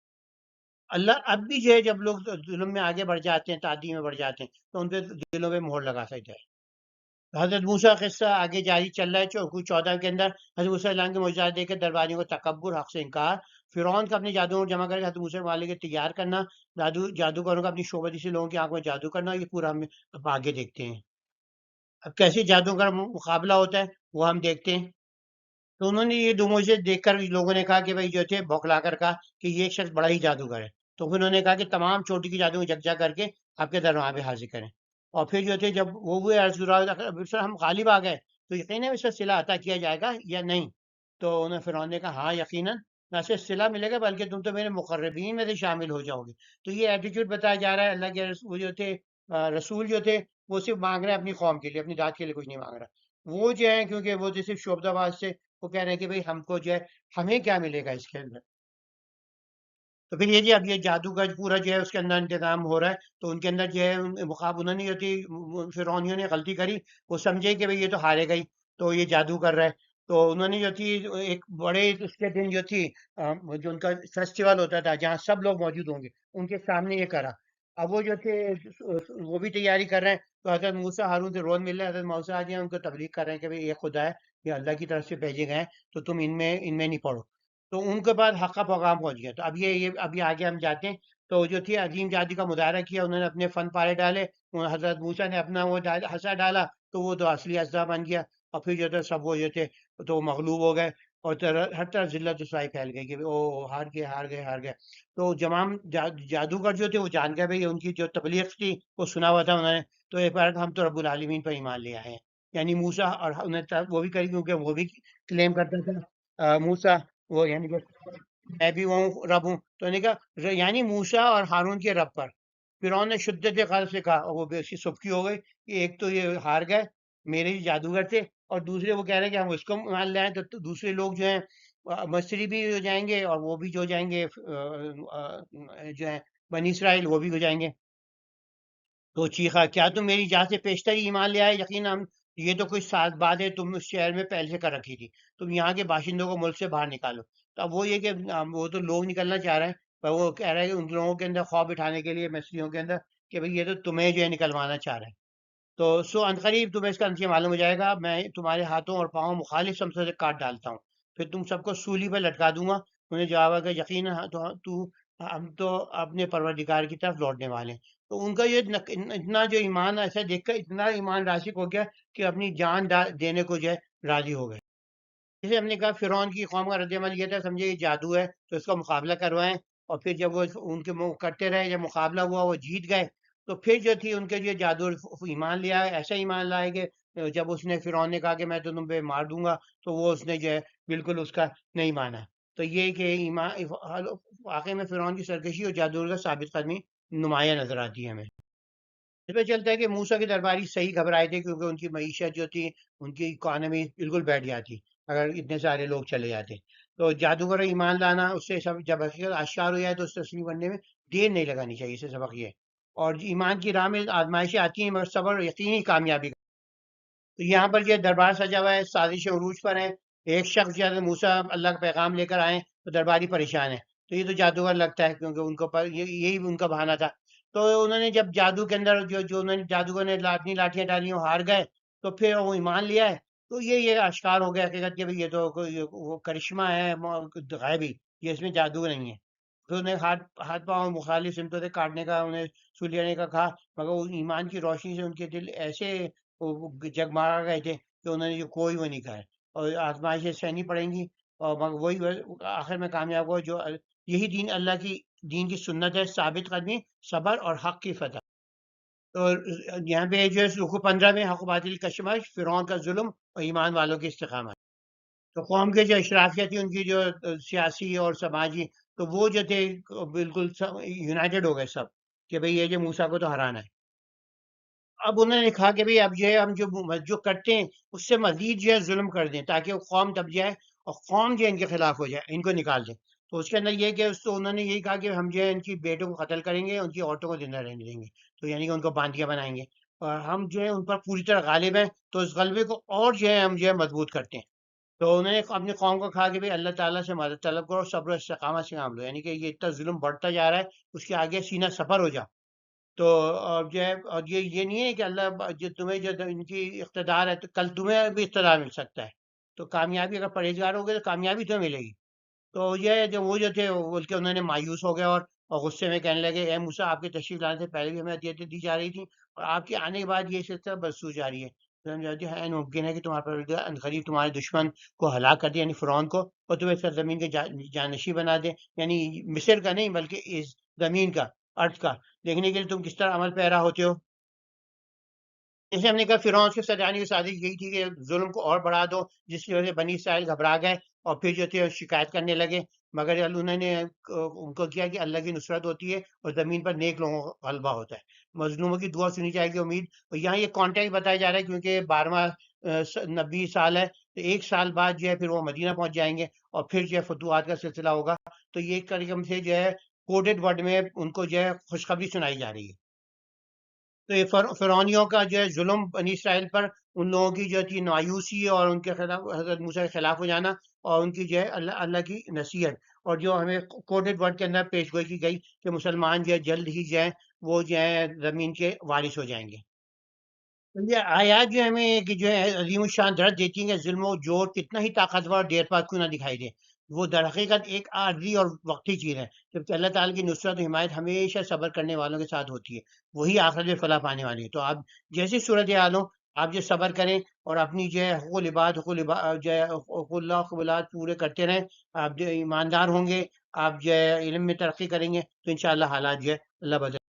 تو یہاں پر یہ کیسے ان کو نجات ملی، یہ ہم دیکھتے ہیں۔ تو اس رکوع میں ہم دیکھیں گے کہ کیسے جو ہے ان کا جو ہے کیسے ان کے اللہ تعالیٰ نے ان پہ عذابیں بھیجی مختلف قسم کے تاکہ وہ ان کو چھوڑ دیں، اور پھر کیسے ان کو نجات ملی، اور پھر کیا انہوں نے کیا اس جب وہ نجات پا گئے۔ تو اب یہ بتایا جا رہا ہے کہ ہم نے فرعون کے پیروکاروں کو قحط سالی اور پیداوار کی کمی میں مبتلا کر دیا تاکہ وہ نصیحت حاصل کریں۔ پھر جب انہیں خوشحالی میسر آئی تو کہتے یہ تو ہمارا حق تھا، جب انہیں کوئی مصیبت پہنچی تو اسے موسیٰ علیہ السلام کی ساتھی کی نحوست قرار دیتے، اگر ان کی نحوست تو حقیقت اللہ تعالیٰ کی طرف سے تھی، ان میں سے اکثر لوگ یہ حقیقت نہیں جانتے تھے۔ وہ اسے کہتے ہیں تمہارے پاس کوئی بھی نشانی لے آؤ ان کے ذریعے ہم پر جادو کر کے ہم مسحور کر لو، ہم تو ہرگز ایمان ڈالنے والے نہیں ہیں۔ تو اس کے اندر یہ بات تھی کہ اہم بات ہے کیونکہ قریشی کہتے تھے ہم پہ جو ہے نشانیاں لاؤ تو پھر جو ہے ہم ایمان لے آئیں گے، تو ان کے بتا دیا کہ یہ جو ہے وہ بھی ایمان نہیں لائیں گے، وہ بھی یہ کہنے لگیں گے یہ تو جادو ہے۔ پھر ہم نے ان کو مسلسل نشانیاں بھیجی، یعنی طوفان، پگڈی دل، جوئیں، مینڈک اور خون، یہ سب جدا جدا نشانیاں تھیں، یعنی عذاب تھی، پر پھر انہوں نے سرکشی کا مظاہرہ کیا، اور وہ تھے ہی مجرم لوگ۔ اور پھر جب وہ مجھ پر کوئی عذاب نازل ہوتا ہے تو گڑ گڑا کر کہتے ہیں موسیٰ ہمارے لیے اپنے رب سے دعا کیجیے اس منصب کو واسطے جو اس نے آپ کو عطا کیا ہے، اگر آپ نے یہ عذاب ہم سے ہٹا دیا تو یقین ہم آپ پر ایمان لے آئیں گے اور بنی اسرائیل کو بھی آپ کے ساتھ جانے دیں گے۔ پھر جب بھی ہم ان سے عذاب کو ایک طے شدہ مدت تک کے لیے ہٹا دیں تو جس تک انہیں پہنچا تھا تو فوراً اپنے حصے پھر بالآخر ہم نے ان سے انتقام لیا، انہیں پانی میں غرق کر دیا، اور جو تھے ہم نے انہیں سرزمین کے مشرق کا وارث بنا دیا، یعنی کہ ان کو فوراً تو وراثت نہیں ملی، مگر ان کو آفیشیل جو تھی کہ اللہ تعالیٰ کی طرف سے ان کی غلطیوں کی وجہ سے 40 سال ہوا، اس کے بعد جو تھی ان کے جو تھے پھر حضرت موسیٰ، حضرت سلیمان، داؤد کے دور میں جو ہے وہ پورا ان کو عروج حاصل ہوا، یعنی کہ ان کو جو تھے لکھ دیا گیا، یہ بات تھی۔ اور پھر یہ اشارہ جو تھا جیسے یہ ساتھ ساتھ یہ واقعات جو تھے اس کی طرف بھی اشارہ ہے کہ وہ مسلمانوں تم سمجھ جاؤ تمہارے بھی دن جو ہیں وہ ہوئے، حالانکہ تاریخ ترین دن تھا کہ بھئی یہ 12ویں اموی تھی، مسلسل جو تشدد تھا یہ تھا، مگر اللہ تعالیٰ نے راستہ نکالا، ایک سال میں وہاں سے نکل بھی گئے، اور پھر جو تھی اپنی ریاست بھی بن گئی، اور پھر جو پوری دنیا پہ وہ جو تھی قریب آس پاس کی قریبی دنیا میں وہ بھی ہو گئے۔ تو یہ کہ ہم نے فرعون اور اس کی قوم کی تمام دستکاریوں عمارتوں جو بلند کرتے سب کو تہبار کر، کیونکہ جو اس کے بعد جو تھے نکل گئے لوگ جو کارآمد تھے، تو ایک طرف اکانومی ایک دم بری طرح بیٹھی جو جس کا وہ توقع کر رہے تھے، تو پھر انہیں کئی دہائیاں لگیں جو ہے اس کے اندر وہ کرنے میں۔ اور پھر جو ہم نے بنی اسرائیل کو اب یہ ان کی بتائی جا رہی ہے بنی اسرائیل کی کہ جب وہ جو تھی انہوں نے وہاں سے نکلے دوسری طرف، تو انہوں نے دیکھا کہ قوم جو تھی وہ پوجا کر رہی ہے، تو کہنے ہمارے بھی ایسے معبود بنا دیں۔ تو یہ کہنے کہ تمہیں یعنی کہ یہ بھائی تم نے نشان نہیں دیکھا، اللہ نے تمہارے پاس اتنی وہ دیکھی تمہیں کیسے نجات دلائی ہے، اب جو تم اتنی نادانی کا مظاہرہ کرو اتنی جہالت کا، جو لوگ جس روش پہ کام ہے وہ تو بالاخیر تباہ ہونے والی ہے، یہ کچھ جو کر رہے ہیں سب باطل ہے۔ تو ہم نے کہا کیا میں اللہ کو چھوڑ کے تمہارے لیے کوئی اور معبود تلاش کروں، حالانکہ اسی نے تمہیں اور تمام جہانوں کو فضیلت بخشی ہے۔ اور پھر یہ بنی اسرائیل ان کو اب یاد دلانے لگے کہ جب تمہیں فرعون کی نجات بخشی تھی، جو تمہیں بدترین عذاب میں رکھتے تھے اور تمہارے بیٹوں کو قتل کر ڈالتے تھے اور تمہاری بیٹیوں کو زندہ رہنے دیتے، لیکن تم کی طرف سے تمہاری بڑی آزمائش. تو یہی ایٹیچیوڈ تھا فرعون کا، یہ کہ جب عذاب آتا کہتا ہے بن اپنے رب سے کہو مجھے چھڑا دے، پھر ہم مسلمان بھی آئیں گے تمہیں چھوڑ بھی دیں گے، اور پھر فوراً بدل جاتے. اور پھر اسی سے جب انہوں نے اللہ تعالیٰ نے ان کو نکال دیا تو وہ بھی پیچھے پیچھے آیا، اور پھر دریا جب سمندر وہ ہوا تھا اس کے اندر وہ اللہ نے ڈبو دیا. اور وہ یہ کہ بنی اسرائیل نے نجات کے بعد بھی بت پرستی کی خواہش کی، تو بھیا وہ حضرت موسیٰ جب گئے تھے ہم بعد میں دیکھیں گے کہ وہ پھر انہوں نے بت اپنا بنا ہی لیا. بیسکلی بیسک کیا تھا کہ ان کے عذاب آئے، ان کو اللہ نے ان کو ڈبو دیا، ان کو نجات ملی، اور ان کا کمزور ایمان تھا تو انہوں نے فوراً بت کی درخواست کی. تو ان پہ جو تھی تنبیہ کے طور پہ جو ان کی معیشت بھی جو تھی ریسٹرکٹ ہو گئی، اور طوفان ہر قسم کی وہ آئے، ان پہ عذاب آئے، کیونکہ کہا کہ بھائی تم تو یہ کہہ رہے ہو نا کہ ہماری معیشت بیٹھ جائے گی، میں ابھی تمہاری معیشت بٹھاتا ہوں. تو ان پر جو اتنی مشکلات آئی کہ پھر وہ جو تھے وہ کہتے گڑ گڑا کے دعا کرتے، مگر بعد میں جو پھر جب یہ نکل گئے تو جیسے ہم نے کہا وہ ڈوب گئے، اور پھر انہوں نے بت پرستی کی خواہش کی. تو اللہ تعالیٰ نے کہ تمہیں ظلم سے نجات دی گئی لہٰذا شکر گزار بنو. عذاب دیکھا جو تھا مدد ان کی قوم کو جو تھا بنی اسرائیل کو نجات ملی، مگر نجات کے فوراً بعد ہی جو ہے انہوں نے گمراہی کی طرف رغبت نہیں رغبت دکھائی. 40 دن کے اس پہ گئے تھے وہ، 30 دن پہ گئے تھے، بعد 10 دن بڑھا دیے گئے کیونکہ انہوں نے کہا کہ میں اللہ کو دیکھوں گا، تو ان کی اس کی وجہ سے جو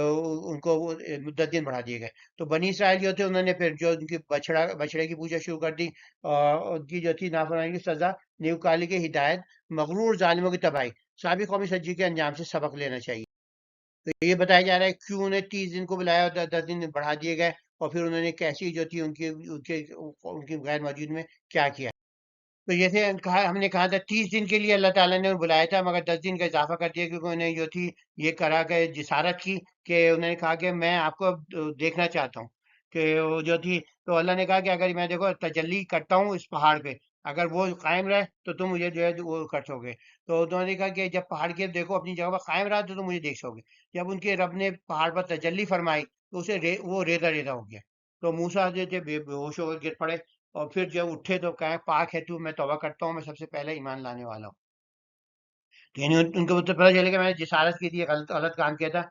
جو ہے اے موسیٰ میں نے تمہیں اپنے پیغامات اور کلام سے لوگوں پر برگزیدہ کیا ہے، پر جو میں نے تمہیں عطا کیا ہے اسے لو اور شکر گزار بنو. تو یہ بھی ایک ناشکری تھی تمہاری کہ بھائی یہ تمہیں اللہ تعالیٰ نے ایک وہ موقع دیا کہ تم بات چیت کر کے سک رہو، تو ہم جو اتاولے ہو رہا ہو کہ بھائی مجھے جو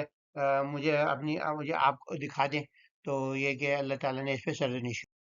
اللہ نے تختیوں میں یہ تھے 10 احکام دیے، اور بھی اور دوسرے بھی چیزیں تھیں. تو یہ کہ جو زمین میں میں چاہنے سے لوگوں کو پھیر دوں گا جو زمین میں ناحق تکبر کرتے ہیں، اور جو بھی جب وہ تکبر کرتے ہیں تو ان سے جو ہے توفیق چھن جاتی ہے، اور پھر جو ہے پھر وہ اس پہ آیتوں کو جھٹلاتے ہیں، آخرت کی ملاقات کو جھٹلاتے ہیں، اور ان کے اعمال جو بھی ایسے لوگ کرتے ہیں ان کے اعمال جو ہیں حبط ہو جاتے ہیں.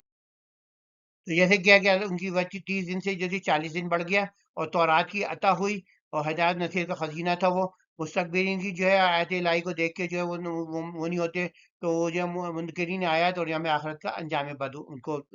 مقدم. تو جیسے آپ نے کہا حضرت موسیٰ کا میعاد کے لیے جانا، ان کے دیدار کی درخواست، اللہ کے منصب رسالت جو ہے اللہ کی ذاتی ذات انسانی حواس سے ماورا ہے، ان کا مانتے ہیں ہم اس کے حکمت برے فیصلوں میں قائل ہیں، ہم اسے نہیں دیکھ سکتے. اور تورات کا عطا ہونا، بنی اسرائیل کی نافرمانی، یہ بھی ایک کنٹراسٹ ہے.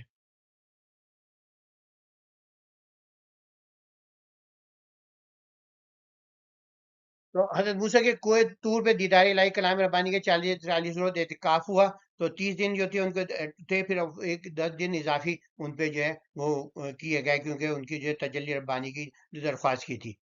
تو بنی اسرائیل نے ان کو جو 10 دن ہو گئے دور ہو گئے تو انہوں نے بچڑا اپنا لیا. تو جن کے جو ہے جو لوگ آخرت کا انکار کرنے والے دنیاوی اعمال بے سود ضائع کر بیٹھتے ہیں، کہ حقیقی کامیابی اللہ تعالیٰ کی ہدایت میں خلوص دل سے عمل پیرا ہونے میں ہے، اور تکبر نافرمانی تباہی اور بربادی کا باعث بنتے ہیں، جبکہ اللہ تعالیٰ کی رحمت بے پایاں عاجزی انکساری سے رجوع کرنے والے رضا کے طالب بندوں کے شامل حال ہوتی ہے. تو یہاں پر ہم دیکھتے ہیں کہ حضرت بنی اسرائیل جو تھی بچڑا کی اڈاپشن، اور پھر حضرت موسیٰ حضرت ہارون میں غصہ ہوتے ہیں، اور جو ہے پورا قوم پہ غصہ ہوتے ہیں، توبہ اور رحمت کی دعا کرتے ہیں. یہاں ہم دیکھیں گے کیسے انہیں بچڑا اپنایا، کیسے حضرت موسیٰ کو غضب کی شدت اور جو غم کی شدت کے اندر آگے آ کے جو ہے وہ کہتے ہیں غضبان اسفا، غضب کی بھی آخری حد، اور پھر اسف کی بھی جو ہے غم کی بھی جو ہے آخری حد، غم و غصے کی شدت کے اندر جو ہے وہ کیسے جو ہے حضرت ہارون سے بھی بات کرتے ہیں، پھر جو ہے کیسے تختیوں کو بھی توڑ دیتے ہیں، تو یہ سبھی ہم یہ دیکھتے ہیں تو کیسے انہوں نے بچڑا بنا لیا، اور پھر جب موسیٰ نے اپنی قوم کے پہلے غصے اور غم سے لبریز تھے، غضبان اسفا، تو قوم نے یہی فرمایا تم نے میرے بعد یہ کس قدر بڑا برا فعل انجام دیا ہے، کیا تم نے اپنے رب کی حکم سے سبقت کی، یہ کہہ کے تختیاں غصے میں پھینک دی، اپنے بھائی ہارون کا سر پکڑ کر اپنی طرف کھینچنے لگے۔ ہارون نے ایسے ہی کہا اے میری مادر مہربان کے فردن، اس قوم نے مجھے بے بس سمجھا، وہ قریب تھا کہ مجھے قتل کر ڈالتے، فتح بھائی دشمنوں کو مجھ پر طنز کرنے کا موقع نہ دیجیے، مجھے ظالم لوگوں میں شمار نہ کیجیے۔ موسیٰ نے اللہ تعالیٰ سے کیا کہ اے میرے رب، مجھے اور میرے بھائی کو معاف فرماؤ، ہمیں اپنی رحمت میں داخل، تو سب سے بڑھ کر رحم فرمانے والا ہے۔ تو یہاں بائبل کے اندر جو ہے وہ حضرت ہارون کو ہی بلیم کرتے ہیں کہ حضرت ہارون نے کہا کہ بھائی میں ہی بنا دیتا ہوں، تم زیور لاؤ، تو وہ خود ہی جو ہیں سب سے ایکٹیو جو تھے وہ بنتے ہیں۔ تو عصمت انبیاء کی جو ہے حفاظت قرآن کرتا ہے اور بتاتا ہے کہ نہیں نہیں، انبیاء ایسے کام نہیں کر سکتے۔ سامری تھا، اس نے جو تھی یہ بنایا تھا جو تھی گولڈن کاف، اور ان کی جب حلم ہوا تو آپ سخت قدمناک ہوئے، تو بے ساختہ تعلیم پر کو باس پوچھ کے لیے پکڑ لیا، تو کئی جگہ آئے گئے داڑھی کو ان کو پکڑ کے کھینچنے لگے، اور پھر جو آپ نے اللہ کی طرف سے رجوع کی، اپنے آپ کے لیے اپنے بھائی کے لیے مغفرت اور رحمت کی دعا آنے کو 8ویں بے چلی گوشالہ پرستی میں مبتلا ہو جانا، اور حضرت موسیٰ کی واپسی، غصہ، اور پھر دعا۔ بیسیکلی راؤنڈ اپ میں بھی یہ گوشالہ پرستی اور گمراہی کے اندر جو ہے وہ مبتلا ہو گیا حضرت موسیٰ اور رد عمل جو تھا، اور پھر جو دعا کری انہوں نے اپنے رب سے۔ اس لیے ہمیں سبق ملتا ہے کہ جو شرک جو ہے اللہ سخت ناپسند کرتا ہے، تو یہ کہ عقیدے پر استقامت ہر حال میں ازبت ضروری ہے، اور جلد بازی اور گمراہی ہمیشہ پشیمانی اور خسارے کا باعث بنتی ہے۔ نہیں دی کہ اللہ کے بعد بنتے اپنی امت کی فلاح و بہبود اور بخش و مغفرت کے لیے کس قدر فکر مند اور دعا گو رہتے ہیں، جیسے حضرت موسیٰ نے فوراً تو یہاں پر ہم دیکھیں گے بچڑے کی عبادت کرنے والوں کے ساتھ کیا ہوا، اللہ کی رحمت و توبہ کی قبولیت اور وسلم کی بشارت، اللہ کے نیک بندوں کی صفات کی، تو یہ بتائیں گے بچڑے والوں کے ساتھ کیا ہوا، اور پھر رسول صلی اللہ علیہ وسلم کی جو ہے عظمت بیان کی۔ تو یہاں پر جو ہے گوشالہ پرستی کے لیے تو ان کو سزا دی گئی، جو مجرم تھے جو اس سے نہیں ہٹے تھے۔ اس کے علاوہ جو تھے دوسری جو پھر انہوں نے کہا کہ بھئی ہم جا کے جو ہے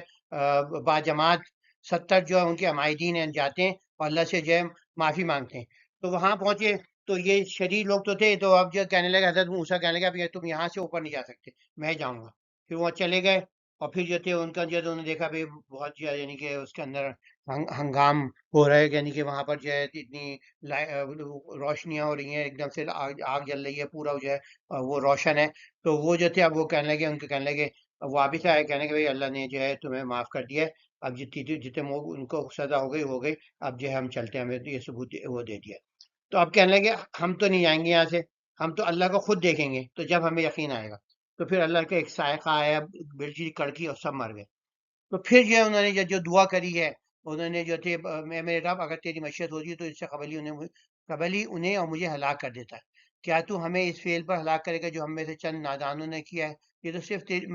تیری آزمائش ہے، تو جس کو چاہے اس کے ذریعے گمراہی میں ڈال دے، جس کو چاہے ہدایت سے نوازے، تو ہی ہمارا ولی ہے، بس ہمیں بخش دے، ہم پر رحم فرما، تو سب سے بہترین بخشنے والا ہے، اور ہمارے لیے اس دنیا میں بھی بھلائی مقدر فرما اور آخرت میں بھی، یقیناً ہم نے تیری ہی جناب میں رجوع کر لیا ہے۔ تو پھر جو ہے اللہ تعالیٰ کی کچھ غصہ ٹھنڈا ہوا، تو انہوں نے کہا میں اپنا عذاب تو جس پر چاہتا ہوں نازل کرتا ہوں، میری رحمت ہر چیز پہ محیط ہے، بس اپنی رحمت ان لوگوں کے لیے مخصوص کر دوں گا جو تقویٰ اختیار کرتے ہیں، زکوٰۃ ادا کرتے ہیں، ہمارے آیات پر سچے دل سے ایمان لاتے ہیں، تو اللہ نے معاف کر دیا اور انہیں جو تھا اٹھا۔ تو نبی آخر الزمان رسول صلی اللہ علیہ وسلم کی جو ہے اب ان کی جو ہے اس میں تعریف ہے، اور جو ان کی پیروی کرتے ہیں ان کی بھی، تو یہ رحمت خاص تو اب ان لوگوں کے لیے ہے جو اس رسول نبی امی کی پیروی اختیار کرتے ہیں، جن کا ذکر وہ اپنے پاس تورات اور انجیل میں لکھا ہوا پاتے ہیں۔ وہ رسول برحق صلی اللہ علیہ وسلم انہیں نیکی کا حکم دیتا ہے اور برائی سے روکتا ہے، اور پاکیزہ چیزیں ان کے لیے حلال کرتا ہے اور ناپاک چیزیں ان پر حرام ٹھہراتا ہے، ان کو ان کے وہ جو توق و تادے ان پر ناحق لادے ہوئے تھے، بس جو لوگ نبی پہ صلی اللہ علیہ وسلم پر ایمان لائے، اس کی تعظیم و توقیر کی، اس کی نصرت و حمایت کی، اور اس نور ہدایت کی پیروی کی جس سے نازل کیا گیا ہے، وہی طریقہ فرمانے والا۔ تو یہودیوں کو انوائٹ کیا جا رہا ہے کہ یہ خوشخبری مسلمانوں کے لیے بھی ہے، اور ان کے لیے بھی انوائٹ کیا جا رہا ہے کہ تم جو ایمان لائے تو تمہیں ڈبل انعام ملے گا، اور جو تم پہ بوجھ ڈالے ہیں کہ بھئی یہ حرام یہ حرام یہ حرام، تو وہ جو ہے تمہیں جو ہے سب کا قانون ہو جائے گا، ختم ہو جائے گا، اور جو چیزیں حرام ہیں، جو اتنی ساری کھانے کی چیزیں حرام ہیں، وہ بھی جو ہے حلال ہو جائے گی۔ بچہ پرستی کا انجام کیا ہوا؟ کیونکہ ایک جو ہوتا ہے گناہ ہوتا ہے تو گناہ کی سزا تو ملتی ہے، تو اس کے بغیر یہ کچھ لوگ جو ہے جو اتنے تو بڑے گناہ میں انوالو ڈائریکٹلی نہیں تھے، تو ان کے لیے توبہ کا بھی دروازہ کھلا ہوا تھا۔ تو رحمت اور ہدایت علیہ کی وسعت جو ہے بیان کی ہے کہ کیسے اللہ نے ان کو جو ہے دعا کری تو ان لوگوں نے اتنا بڑا گستاخی کی تھی مگر اللہ نے ان کو زندہ کر دیا۔ اور نبی صلی اللہ علیہ وسلم کی بشارت اور پیروی میں کامیابی بتائی گئی ہے کہ ان کی جو تھی قرآن، تورات اور انجیل دونوں میں پیشن گوئی کی گئی تھی، اور یقیناً جو لوگ آپ کی اتباع اختیار کرتے ہیں وہی فلاح پانے والے ہیں۔ صلی اللہ علیہ وسلم۔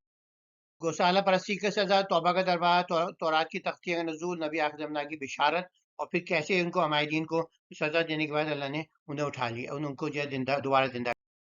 شرک سے بچنا ضروری ہے، تو گوسالہ پرستی والوں کو سب کو اللہ تعالیٰ نے ہلاک کیا، اور جو ہے اللہ کی بے پائے رحمت کا توبہ کرنے والوں کے لیے مغفرت کا وعدہ ہے، گناہوں سے توبہ بخشش کا ذریعہ ہے، مگر یہ کہ اگر شرک کر رہے ہیں آپ اس میں انوالو، جب تک آپ اس سے توبہ نہیں کریں گے تو اس سے جو ہے آگے جو ہے اللہ آپ کو بخشش نہیں دے گا۔ تو یہ کہ حضرت نوح کا قوم کی خطا پر جب انہوں نے وہ کرا، انہوں نے اتنی بڑی گستاخی کری، تو اللہ نے اتنی جامع دعا کری کہ اللہ تعالیٰ نے آخر ان کو جو ہے معاف کر دیا۔ تو اللہ کی رحمت ہر چیز پہ محیط ہے، کے لیے خصوصی کامیابی رحمت کس کو ملے گی؟ جو زکوٰۃ دیتے ہیں، صدقات دیتے ہیں، اور جو ہے تقویٰ اختیار کرتے ہیں۔ اور رسول اللہ کی بشارت جو تھی کتابوں کے اندر موجود تھی، آپ اچھے کاموں کا حکم، برے کاموں سے منع کرتے ہیں، آپ کی پیروی میں ہی کامیابی۔ شرک جو ہے دونوں دنیا میں اللہ کے غضب اور رسوائی کا موجب بنتا ہے۔ اگر سچی طرح سے توبہ کریں اور شرک سے منہ پھوڑ لیں تو پھر یہ فلاح راہ آپ کے لیے کھل جاتی ہے، اور اللہ کی رحمت لامحدود تمام مخلوقات میں محیط ہے۔ ہم بہت خوش قسمت ہے کہ آخر الزمان نبی صلی اللہ علیہ وسلم کے امتی ہیں، اور جیسے دی گئی تھی پھر جو ہے اس حقیقت کو راسخ کر دی کہ فلاح و کامیابی اللہ کے آخر رسول کی پیروی میں ہی مضمون۔ نبی کریم صلی اللہ علیہ وسلم پہلے رسول تھے جن کی عالمگیر رسالت تھی۔ ایمان باللہ، اتباع رسول صلی اللہ علیہ وسلم کی اہمیت کیا ہے؟ تو اسرائیل میں حق پرستوں کا وجود، نافرمانی کا انجام، اور جو ہے عدل الہی۔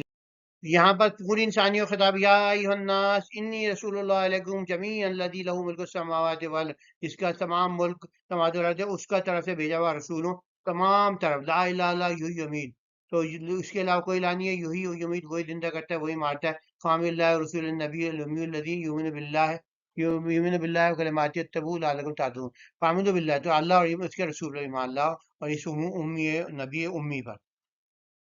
جیسے ہم نے کہا، فرما دیے اے لوگوں، اے بنی نو انسان، میں تم سب کی طرف اس اللہ کا رسول ہوں جس کے لیے آسمان زمین کی بادشاہی ہے، اس کا کوئی معبود نہیں، وہی زندگی بخشتا ہے، وہی موت دیتا ہے، پر تم سب اللہ تعالیٰ اس کے رسول نبی امی پر ایمان لاؤ، جو اللہ تعالیٰ اس کے کلمات پر ایمان رکھتے ہیں، اور انہی کی پیروی اختیار کرو تاکہ تم فلاح پاؤ۔ اور قوم موسیٰ میں سے ایک گروہ ایسا بھی موجود ہے جو حق کے مطابق رہنمائی فرماتا ہے، اسی کے مطابق انصاف کرتا ہے۔ تو قرآن جو ہے بار بار جو ہے بیلنس کرتا ہے، کبھی ایکسٹریم نہیں کہتا کہ سارے لوگ برے ہیں، تو ان میں جو اچھے لوگوں کی وہ بھی نشاندہی کرتا ہے۔ تو آپ ڈیل کریں تو لوگوں کے اندر تلاش کریں گے، نہیں، ہر قوم میں جو اچھے لوگ بھی ہوتے ہیں، برے لوگ بھی ہوتے ہیں، تو یہ کہ جو ظلم ہے ان کے اندر آپ جو ایکسٹریم نہ ہو جائے۔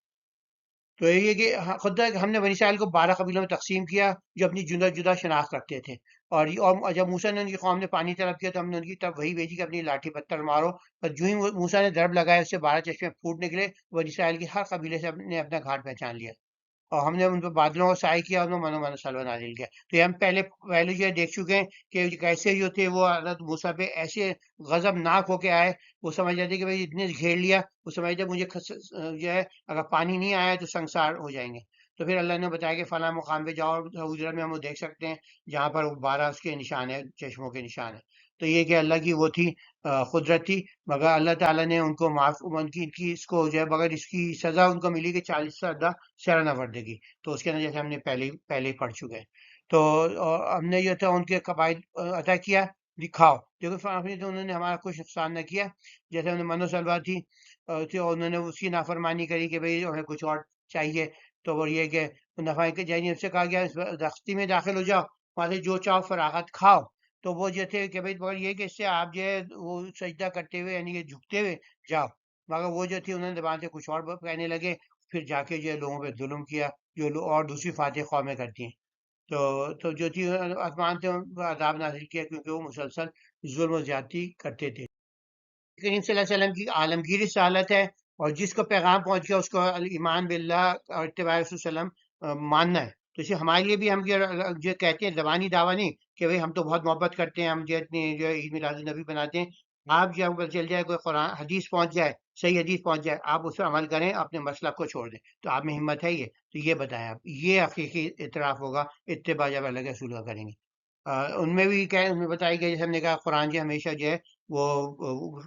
بالکل بیلنسڈ وہ کرتا ہے، تو میں کہا ان میں بھی اچھے لوگ ہیں، اور نافرمانی اللہ کی ناراضگی اور سزا کا باعث بنتی ہے، اور نافرمانوں کے جو انہوں نے نافرمان تھے ان کو حشر ہوا، تو وہ ہمارے بھی ساتھ بھی یہی حشر ہوا۔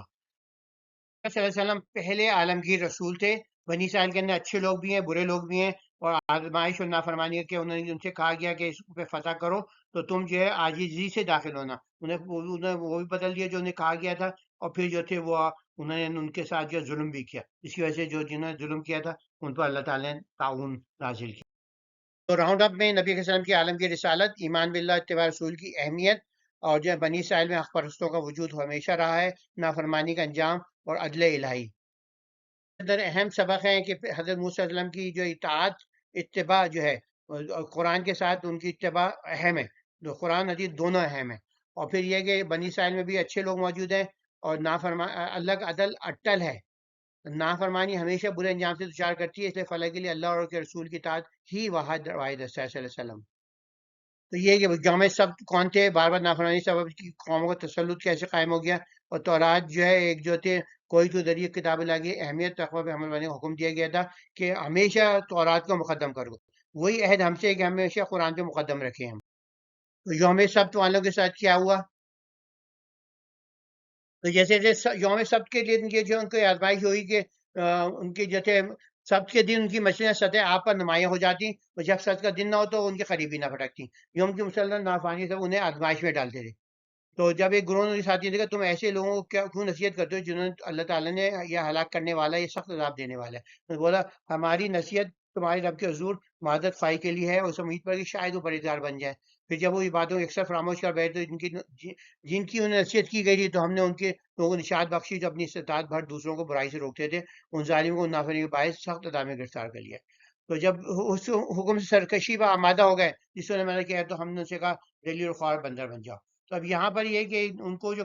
جب دیکھتے ہیں بھائی ایک دن ہی آ رہی ہیں جب ہم منع کیا گیا ہے، تو اللہ ہم سے آزمائش کر رہا ہے، تو ان کو جو ریکوائرڈ تھا وہ یہ تھا کہ سب ایک ساتھ نکلتے کسی میدان میں، اور سب کو لے کے کہتے بھائی اللہ گڑ گڑا کے اللہ ہم یہاں سے نہیں ہٹیں گے جب تک ہمیں معاف نہیں کرے گا کہ تم نے ہماری آزمائش جو ہے سے ہٹا لے، ہم جو بھوکے مر رہے ہیں، کیونکہ وہ ایکسپورٹ بھی کرتے تھے فش سارا وہ کرتے تھے، تو اس کی وجہ سے ان کی سی فوڈ تھا، پروسیسنگ جو تھا سب وہ پڑی ہوئی تھی۔ تو اب یہ کہ اس میں یہ بھی ایک اہم بات ہے کہ جو دو قسم تین قسم کے لوگ ہوتے ہیں، ایک تو یہ ہے کہ وہ لوگ ہوتے ہیں دوسرے جو برائی کسی کو برائی کرتے دیکھیں اس کو روکیں کہ بھائی نہیں بھائی برائی نہیں کرو، یہ تمہیں لے ڈوبے گی، اور ایک لوگ ہوتے ہیں وہ خاموش ہیں، دوسرے میں کہتے ہیں بھائی آپ کیوں بھائی پیچھے پہ پڑ رہے ہیں، یہ لوگ گناہ کر رہے ہیں، یہ اللہ تعالیٰ ان سے نمٹ لے گا، آپ کیوں پیچھے پڑ رہے ہیں؟ تو یہ کہ یہاں پر یہ بتایا گیا کہ ان کو تو بچا لیا گیا، اور کچھ واقع میں آئے کہ ان کو بھی پکڑ لیا گیا، یعنی ان کو وہ سزا تو نہیں ہوا، ان کو بھی سزا ہوئی کہ تم نے آخر امر بالمعروف نہی منکر، تو ہمارے لیے اہم ہے کہ آپ جو کوئی برائی ہوتے دیکھیں تو اسے جو ہے آپ اسے بیان کریں، اسے لوگوں کو روکنے۔ تو ان پہ ہی بتا دیا کہ یہودیوں پہ جو ہے ہمیشہ کوئی نہ کوئی مسلط رہے گا، اور دوسری بات یہ کہی کہ ان سے ایک عہد لیا گیا تھا کہ بھائی جو ہے وہ ہمیشہ وہ تورات کو مقدم رکھیں گے اپنی جو ہے فقہ کی کتابوں پر، اور دوسری جو ہے ان کی تعلیمات علماء کی تعلیمات میں جو انہوں نے جو تھی ہدایت نے عطا کی، انہیں مضبوطی تھامے رہو، جو کچھ میں درج ہے اسے ہمیشہ یاد رکھو تاکہ تم پرہیزگار بن جاؤ۔ تو ہم سے بھی یہی عہد ہے کہ ہم جو ہے قرآن کو اپنی علماء کی تعلیمات، مسلکی تعلیمات پہ، عقیدے پہ، اس پہ مقدم رکھیں گے۔ یہاں پر وہی ہے ساحل نشینوں نے جو کیا کیا سبت کا، جس کو ہم واقعہ سن چکے ہیں، تو ان کی جو ہے اللہ تعالیٰ نے انہیں پکڑ لیا، اور مضبوطی سامنے والوں جو ہے اتحاد الہی میں ثابت قدم رہنے والوں کے لیے اجر عظیم اور رحمت بے پایا کا وعدہ ہے۔ اور تورات جو تھی وہ ان کو دی گئی کہ جو ہے کوئی دور پہ اور کہ بھائی ان کو جو ہے وہ ہمیشہ مقدم رکھیں گے، مگر انہوں نے جو تھی مقدم نہیں رکھا، تو ان کو جو ہے عذاب معزول ہوئے۔ قرآن کو ہم نے کیا مقدم رکھا ہے؟ تو یہ ہفتے کی اتنی آزمائش جو ہے بنی اسرائیل کی نافرمانی اور سزا، تو پھر بنی اسرائیل کی توراہ پہ عمل کرنے کا حکم دیا گیا تھا مقدم رکھنے کا، اس کے تقاضے پورے نہ کر سکے۔ تو دین کے احکام صرف جاننے کے لیے نہیں بلکہ ان کو عمل کرنا ضروری ہے، قرآن کو مقدم رکھنا ضروری ہے، اللہ کی طرف سے کوئی بچا نہیں سکے گا۔ بنی اسرائیل کی مسلسل حکومت عدولی کے نتیجے میں قیامت تک ان پر ایسی قوم و تسلط جو انہیں تکلیف پہنچائے گی رہے گی، اور پھر یہ کیونکہ انہوں نے خیانت کی، ترک کیا امر بالمعروف، اور دنیا پرستی میں گم ہو گئے، تو اور کتاب الہی جو تھی اس پر جو تھی ذمہ داری دی گئی تھی کہ ان کی جو ہے وہ اس کو جو ہے مقدم رکھیں، اس سے انہیں مقدم. جو الہی قومیں جو ہوتی ہیں جو ہیلا بازی کرتی ہیں احکام نہ ماننے کے لیے، اور دوسرے جو ہے ان کی جو ہے اس کے اندر کرتی ہے غیر، تو ان پر جو ہے مسلسل جو نافرمانی کرتی ہیں ان پہ دوسری غیر قومیں مسلط ہو جاتی ہیں. اور یہ جو اس کے برعکس جو کتاب الہی پہ ثابت قدم رہتے ہیں اس کو مقدم رکھتے ہیں اور جو ہے وہ اطاعت کرتے ہیں، تو عظیم اجر اور اللہ کی بے پناہ رحمت کا وعدہ ہوتا ہے. اور کہ اللہ کا کتاب پر عمل کرنا صرف ایک اختیاری عمل نہیں بلکہ ایک بھاری ذمہ داری ہے، اس کو آپ کو آگے پہنچانا بھی ہے، تو اس کے سنگین نتائج ہوتے ہیں. پھر ہم سے ایک عہد الست لیا گیا تھا ساری انسانیت سے، گمراہوں کی مثال اور ہدایت کی قدر، ہدایت گمراہی کے قانون، اللہ کے نیک بندے اور اس کے اللہ کے اسماء. تو یہ یہاں پتہ چلتا ہے کہ ہماری یہ دوسری زندگی ہے. پہلی زندگی جو ہے ہمیں اس کے اندر ازل کے اندر اللہ نے ہم سب کو زندہ کیا تھا اور جو تھی ہم سے ایک عہد لیا تھا. اے رسول یاد کرو جب تمہارے پروردگار نے بنی آدم کی پشتوں سے اس کی نسل کو نکالا، انہیں خود ان پر گواہ بناتے پوچھا کیا میں تمہارا رب نہیں ہوں؟ الستو ربکم، انہوں نے بے ساختہ کہا کیوں نہیں، ہم سب گواہی دیتے ہیں. یہ سب اس لیے ہوگی تاکہ روز قیامت تم یہ عدل نہ پیش ہو کہ ہمیں تو اس حقیقت کی خبر ہی نہ تھی. تو یہ ہمارے کانشیسنس میں جو ہے موجود ہے یہ بات کہ اسی واسطے ہم جو ہے پوری زندگی جو ہے وہ رہتے ہیں ناخوش رہتے ہیں جب تک کہ وہ ہم جو ہے صحیح دین پہ قائم نہ ہو جائیں اور ہمارے دل میں جو اللہ کی محبت راسخ ہو جائے اور پھر ہم باعمل نہ ہو جائیں. تو یہ بہانہ بنا کے شرک دراصل ہمارے آبا اجداد نے پہلے شروع کیا تھا اور ہم تو صرف ان کی بعد ان کی نسل تھی. تو کیا ہمیں جرم کے عالم ہلاک کرے گا جو باطل بھرس نے کیا تھا، کیونکہ ہمارے کہہ رہے ہیں ہماری زمین میں بھی موجود ہے اور ہمارے دل میں بھی موجود ہے گواہی. دیکھو اس طرح ہم اپنی آیت تفصیل کے ساتھ بیان تاکہ حق کی طرف. یہاں پر ایک شخص کا ذکر کیا گیا ہے مگر ہمیں نہیں پتا کہ کون ہے. تو مختلف رائے، ایک کے متعلق جو ہے یہ بلام بن باورا کا ذکر ہے، سب سے زیادہ اسی کے متعلق رائے ہیں. اور دوسری یہ ہے کہ سیف بن الحیب اور امیہ بن ابی سلط کے متعلق بھی کہتے ہیں، مگر کیونکہ اس کے اندر اسپیسیفکلی ایک پرسن کا ذکر نہیں کیا، اس پہ ایک ٹائپ آف پرسن بیان کیا گیا ہے کہ کون سا قسم کا آدمی ہو جو بھی ہو اس کے اندر وہ ایسا آدمی کہ دنیا میں گم ہو کر وہ نیک آدمی ہو مگر دنیا میں بہک کر جو ہے ایسا گم ہو جائے، پستیوں کی طرف مائل ہو جائے کہ بھئی خواہش نفس کا پیروکار بن جائے. تو کوئی ٹیمپٹیشن ہو سکتی ہے، تو آپ اپنے آپ کو محفوظ نہ سمجھیں کہ بھئی جو ہے آپ جو ہے کہ بھئی اس کے اندر جو ہے آپ محفوظ ہیں. تو جو آدمی محفوظ گیا وہ شیطان یہ کہتے رہتے تم تو محفوظ ہو، تم تو یہ بھی گناہ کر سکتے ہو، تم بھی یہ بھی گناہ کر سکتے ہو، تم تو اتنے نیک ہو، تم تو وہ نیکی کریے فلاں نیکی. تو وسوسے میں ڈالتا رہتا ہے اور آدمی آہستہ سے کر کے جو جیسے خطوات الشیطان کے اندر نکل کے وہ صغیرہ گناہ کی جو ہے سیڑھی چڑھتے چڑھتے کبیرہ گناہ کی طرف چلے جاتا. جو اس کا جس آدمی کا ذکر ہو رہا ہے تو یہ بلعام بن باورا بھی ہو سکتا ہے، یہ جو ہو سکتا ہے یہ کوئی اور فورتھ پرسن وہ قرآن نے ذکر نہیں کیا، کوئی حدیث میں نہیں ہے، تو ہم جو ہے سمجھیں گے کہ بھئی یہ ایک قسم کا کیریکٹر ٹائپ بتایا جا رہا ہے. تو اور پھر یہ کہ کچھ لوگ جو ہوتے ہیں یعنی کہ یہاں پر پھر جو ہے مشیت اللہ اور رضا اللہ کیا بیان کیا ہے کہ یعنی کہ ہم نے بہت سے جنوں انسان کو جہنم کے لیے پیدا کیا ہے. یعنی اللہ میں نے تو پیدا کیا مگر یہ اللہ میاں کیونکہ ظالم نہیں ہے تو اللہ میاں نے ان کو لازمی جو ہے پیدا کرتے وقت جو ہے وہ یہ نہیں کیا ہوگا کہ بھئی وہ جو ہے یہ تو یہ آدمی جہنم جائے گا، یہ جہنم جائے گا. وہ مگر یہ کہ انہوں نے اپنی چوائس سے جو ہے تدبیریں کی، اس سے ہمیں تقدیر بنا لی. تو اس کے اندر یہ کہ اللہ جو ہے کہ اللہ جو ہے ظالم نہیں ہے، ظالم للعبید، اپنے بندوں کے ساتھ ظلم نہیں کرتا. تو کیونکہ وہ لوگ ایسے ہوتے ہیں کہ وہ یہ نہ سمجھتے ہیں، نہ دیکھتے ہیں، نہ سنتے ہیں، اور بالکل یعنی کہ ایسے بالکل چوپائی کی طرح بلکہ ان سے بھی زیادہ بھٹکے ہوئے یہ لوگ جو غفلت میں پڑے ہوئے ہیں. اور اللہ تعالیٰ کے بہترین نام ہے بس اللہ الاسماء الحسنی کہ اللہ کی بہترین نام ہے، بس انہیں انہی نام سے پکارو، ان لوگوں کو چھوڑ دو جو اس کے ناموں میں کجرا بھی اختیار کرتے ہیں، وہ اپنے قریب کی اپنے کیے کی سزا پائیں گے. اس میں یہاں سے جو ہے نکلتا ہے کہ آدمی جو ہے اللہ کو جو ہے جب پریشانی میں ہو تو اللہ کے جو اسپیسیفک ایٹریبیوٹس ہیں، تو اسے رحم کی ضرورت ہے تو اس کے رحمان اور رحیم سے بلائے. اس کو کسی حالت میں محبت کی ضرورت ہے تو اس کے ودود سے پکارے.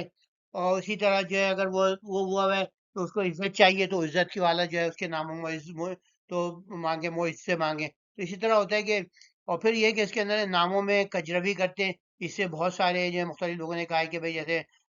نام جو اللہ کے نہیں ہیں ان کو جو ہے اللہ کے نام کو چھوڑ کے جو ان ناموں سے اللہ کو پکار رہے ہیں تو وہ بھی غلط بات ہے. اور ہماری مخلوق میں ایک گروہ ایسا بھی موجود ہے جو حق کے مطابق رہنمائی کرتے ہیں، اسی کے مطابق انصاف کرتا ہے. اللہ ہم انہیں اس میں شامل. تو سب نے جو ہے ہر انسان نے جو جب بھی پیدا ہوگا اس میں عہد الست میں موجود تھا، اور اس نے اللہ کو دیکھا اور اللہ سے محبت میں گرفتار ہو گیا. تو اسی واسطے جو وہ یہاں زندگی میں ناخوش رہتا ہے. جب تک وہ اللہ کی جو ہے کسی چیز میں ایسی جٹ جائے، جو نماز میں ہو، روزہ ہو، وہ اللہ سے جڑ جائے گا. ورنہ جو ہے آپ دیکھیں ان کی زندگی میں اتنے بڑے بڑے مشہور ایکٹر ہوتے ہیں، اتنے بڑے بڑے وہ ہوتے ہیں، اتنی دولت یہ سب خودکشی کر لیتے ہیں کیونکہ ان کے ذہن میں دل میں خوشی نہیں ہوتی ہے، ڈرگس کے وہ ایڈکٹ ہوتے ہیں. تو مگر مسلمان یہ پوری زندگی جو ہے الحمدللہ اتنے سکون سے، بغیر کسی الکوہل، بغیر اس کو ضرورت نہیں ہے، نہ کسی ڈرگ کی ضرورت ہے، وہ اتنی سکون سے زندگی گزارتا ہے جو اللہ والا ہوتا ہے. تو یہ اسی بات ہے کہ جو انسان کو اللہ تعالیٰ نے اپنی محبت اس کے گٹھی میں ڈال دی ہے. تو جب تک وہ اللہ سے محبت نہیں کرتا اور اس کے ساتھ نہیں وقت نہیں گزارتا تو وہ جو ہے ناخوش رہتا ہے. اور جیسے گمراہوں کی مثال ہے کہ بالام بن بورا تھا یا جو بھی تھا انسان، تو ایسا انسان جو اس کو اللہ تعالیٰ نے کتے سے تشبیہ دی ہے کہ وہ وہ ہر وقت ہانپتا ہی رہتا ہے. تو یہ کہ اس طرح کی ہوتی ہے کہ انسان کے اندر جو ہے ہمارا نفس ہے، وہ نفس ہے، لوور سیلف ہے، وہ جو ہمیشہ جو ہوتا ہے اینیمل سیلف ہے، وہ ہمیشہ جو ہے ہماری گریٹیفیکیشن چاہ رہا ہوتا ہے. گریڈ، لسٹ اور یہ اینگر، فیئر، یہ سب چیزیں اس کے اندر غور غور ہو رہی ہوتی ہیں، اسے اٹریکٹ کرتی ہیں. تو یہ کہ اس کے اندر مگر یہ کہ وہ اللہ کے جڑا ہوا ہونے کے باوجود جو ہے آپ صغیرہ گناہ کر کے آپ اس طرف نکل جاتے ہیں کہ آپ جو ہے اس کے اندر گھس جائیں. تو اللہ تعالیٰ کے بدترین خلائق کو نشان دیکھنے کے بعد منکر قرار دینا کہ بھئی یہ لوگ جو ہوتے ہیں جو نہ سنتے ہیں نہ حق کے ہو جاتے ہیں، ان کی توفیق چھن جاتی ہے. تو اللہ نے اپنی مشیت سے قرار دے دیا کہ یہ بھی میری توفیق جو ہے چھن جانا، یہ بھی میری مشیت کا حصہ ہے. تو اس کی رضا کا حصہ تو نہیں ہے مگر مشیت کا حصہ ہے. تو اس کے اندر یہ کہ اسی واسطے اس سے وہ ہوتا ہے کہ بھئی اگر آپ کسی کو تبلیغ دیے کرے جائیں اور تو ہدایت یافتہ ہوتا ہی نہیں ہے، تو اس کے لیے بھی کہنا بھئی ہاں بھئی یہ جو ہے اس کے اندر جو ہے اللہ تعالیٰ نے اس کی توفیق چھین لی ہے. اور اللہ کے نیک بندے جو ہیں اس کے اسماء الحسنی سے پکارتے ہیں. تو جب بھی آپ مشکل میں ہوتا ہے اس کے اسماء الحسنی سے یا اللہ کے ناموں کو دہراتے رہیں، تو اس کے بہت پیارے نام ہیں، اس کے صفات ہیں، اس سے ہمیں اللہ کی معرفت بھی حاصل ہوتی ہے اور ہم کو جو ہے ہمارے بہت سے مسائل بھی حل ہوتے ہیں الحمدللہ. جیسے کہا کہ ہمیں فطرت پہ پیدا ہوتے ہیں جو اسلام ہے، وہ اسی بات ہے. فطرت جو ہے عہد الست کے اندر انسان کی فطری گواہی ہے جو ہر وقت اس کے ساتھ دنیاوی خواہشات سے بلا دیتی ہیں، اور ہم کو جو ہے اس سے جو ہے ہمیں احتاج بلائی جاتی ہے کیونکہ پھر جو ہے یہاں پر زمین پہ جو ہے آپ کا جو ہے وہ نہیں ہوگا، یعنی کہ آپ کو غیب کا علم کی وجہ سے آپ علم نہیں لائیں گے. تو توحید کی گواہی غفلت کی مذمت کی گئی ہے. یہ ہے کہ کوئی نہ کرے گا، ہمیں اللہ نے لوگوں پر حجت جو ہے تمام کر دی ہے. اور ایک گمراہ عالم کی مثال دی کہ جس نے علم دیا مگر اپنی خواہشات کے پیچھے چل پڑا، اور وہ کچھ کہتے ہیں کہ وہ لسٹ تھا، کچھ بھی کرائم ہو، ایسی پیشن تھا جس سے اس کو پستی سے جاتے گرتے گرتے چلا گیا. تو اس کی حالت جیسے بتائی کتے جیسی جو ہر وقت ہانپتا ہی رہتا ہے. تو اس کے اندر سب علم جو ہے عمل کے بغیر بوجھ ہے، اور دنیا کی محبت علماء سو کو گمراہی میں ڈال دیتی ہے. تو یہ ہم دیکھتے ہیں بہت سارے مسئلہ کی وہ ہوتے ہیں، وہ قائم رہتے ہیں، ان پڑھ لیتے ہیں، جان لیتے ہیں، پھر بھی جو فتوے ایسے ہی دیتے ہیں جو ان کے مسئلہ کے برابر ہے. تو وہ جو لوگ جنہوں نے ہدایت اپنائی، جس کو اس والے ہدایت اپنانے کے لیے آپ کو اپنے دل کو کھولنا پڑے گا، اپنے ضمیر کو کھولنا پڑے گا، اپنے ذہن کو کھولنا پڑے گا، اور حق کے لیے کھڑا ہونا پڑے گا. تو وہ آپ کو خود ہی ثابت کر دیں گے، آپ کی پہلے قدم لیں گے اللہ بھی جو آپ کے قدم اس میں جما دے گا. اس کا انسانی فطرت میں موجود ہونا، گمراہی کی مثال اور ہدایت کی قدر، اور ہدایت اور گمراہی کا قانون، اللہ کے نیک بندے ان کے اور اس کے اسماء الحسنی جیسے فالو کرتے ہیں، ان سب سے جو ہے کہ اہم سب اسباق جو ملتے ہیں کہ انسانی فطرت میں معرفت الہی ودیت ہے. ہم میں جو ہے سب میں موجود ہے اللہ کی محبت، لیکن دنیا پرستی اسے محو کر دی. جتنے آپ صغیرہ گناہ کرتے رہیں گے، بڑا کبیرہ گناہ کرتے رہیں گے، آپ دور سے دور ہوتے چلے آئیں گے. اور ہدایت چھوڑ کر جو ہے اپنی پھر جو ہے آپ کی دنیاوی رغبتیں اسے دھندلا دیں گی، آپ اس سے کنیکٹڈ نہیں ہوں گے اللہ سے. تو یہ جو ہدایت چھوڑ کر خواہشات کی پیروی ذلت کا باعث ہے اور آپ کو گمراہ سے گمراہی، پستی کی سے پستی طرف لے جائے گی. سچائی سے انکار کرنے والے بدترین خلائق ہیں، اللہ کی مخلوق ہیں. تو یہ کہ چوپایوں سے بھی بدتر ہیں. تو اسماء الحسنی کے ذریعے دعا کرنی چاہیے، ان میں تحریف روا نہیں، اس میں کوئی بھی جو ہے ایسے نام نہیں ایڈ کرے جسے آپ کو پتہ نہیں ہے. تو انسانی فطرت میں اپنی اللہ تعالیٰ نے اپنی پہچان، اپنی محبت جو ہے جاگزین کر دی ہے، اندر کہیں چھپی ہوئی ہے. تو وہ جس طرح لیکن دنیا پرستی اسے دھندلا کر سکتی ہے. مرغوبات کی، آپ کی جو ہے لسٹ، گریڈ، جو سب کی آپ پیروی کرتے ہیں، اور پھر جو ہوتا ہے آپ ایسے ایسے کر کے خواہشات کی پیروی والا کا انجام ذلت اور رسوائی ہے. سچائی سے روگردانی کرنے بدترین خلائق ہیں اللہ کے اسماء الحسنی کے ذریعے دعا کرنا بندگی کا تقاضا ہے، اسماء الہی میں تحریف سے اجتناب لازم ہے۔ اللہ کے نیک بندے ہمیشہ حق و قائم عدل۔ تو یہاں پر دوبارہ استدراج کا ذکر ہوا ہے۔ پھر جو ہے نبی کریم صلی اللہ علیہ وسلم کی ذات اقدس تخلیق عالم میں آیات بینات ہیں، عقل سلیم کو جھنڈوں اور بصیرت کو دلا بخشنے کی دعوت۔ قیامت کا علم صرف اللہ کے پاس ہے۔ جیسے ہم کا استدراج ہے، سنستدرجہم من حیث لا یعلمون، تو ان قیدی مثلا ما فیہم من جنت انہ الا نذیر من، اور پھر اس کے اندر ملکوت السماوات ہے انکر ما خلقنا من شیء، اور اس کے اندر بھی آپ کو ہمیں تفکر کی دعوت دی گئی ہے۔ اور اس کے علاوہ جو ہے یہ سنن الساعۃ جو ساعت قائم ہوگی قیامت کی، اس کے متعلق بھی جو ہے سوال کا جواب دیا گیا ہے۔ جیسے ہم نے کہا اس نے اس پہلی آیت میں جو ہے اس کے اندر جو ہے پہلی دو آیت کے اندر اس کے اندر استدراج کا کہا گیا ہے کہ ہمیں بچی ایسے انداز میں گرفت میں لیں گے کہ انہیں شعور تک نہ ہوگا،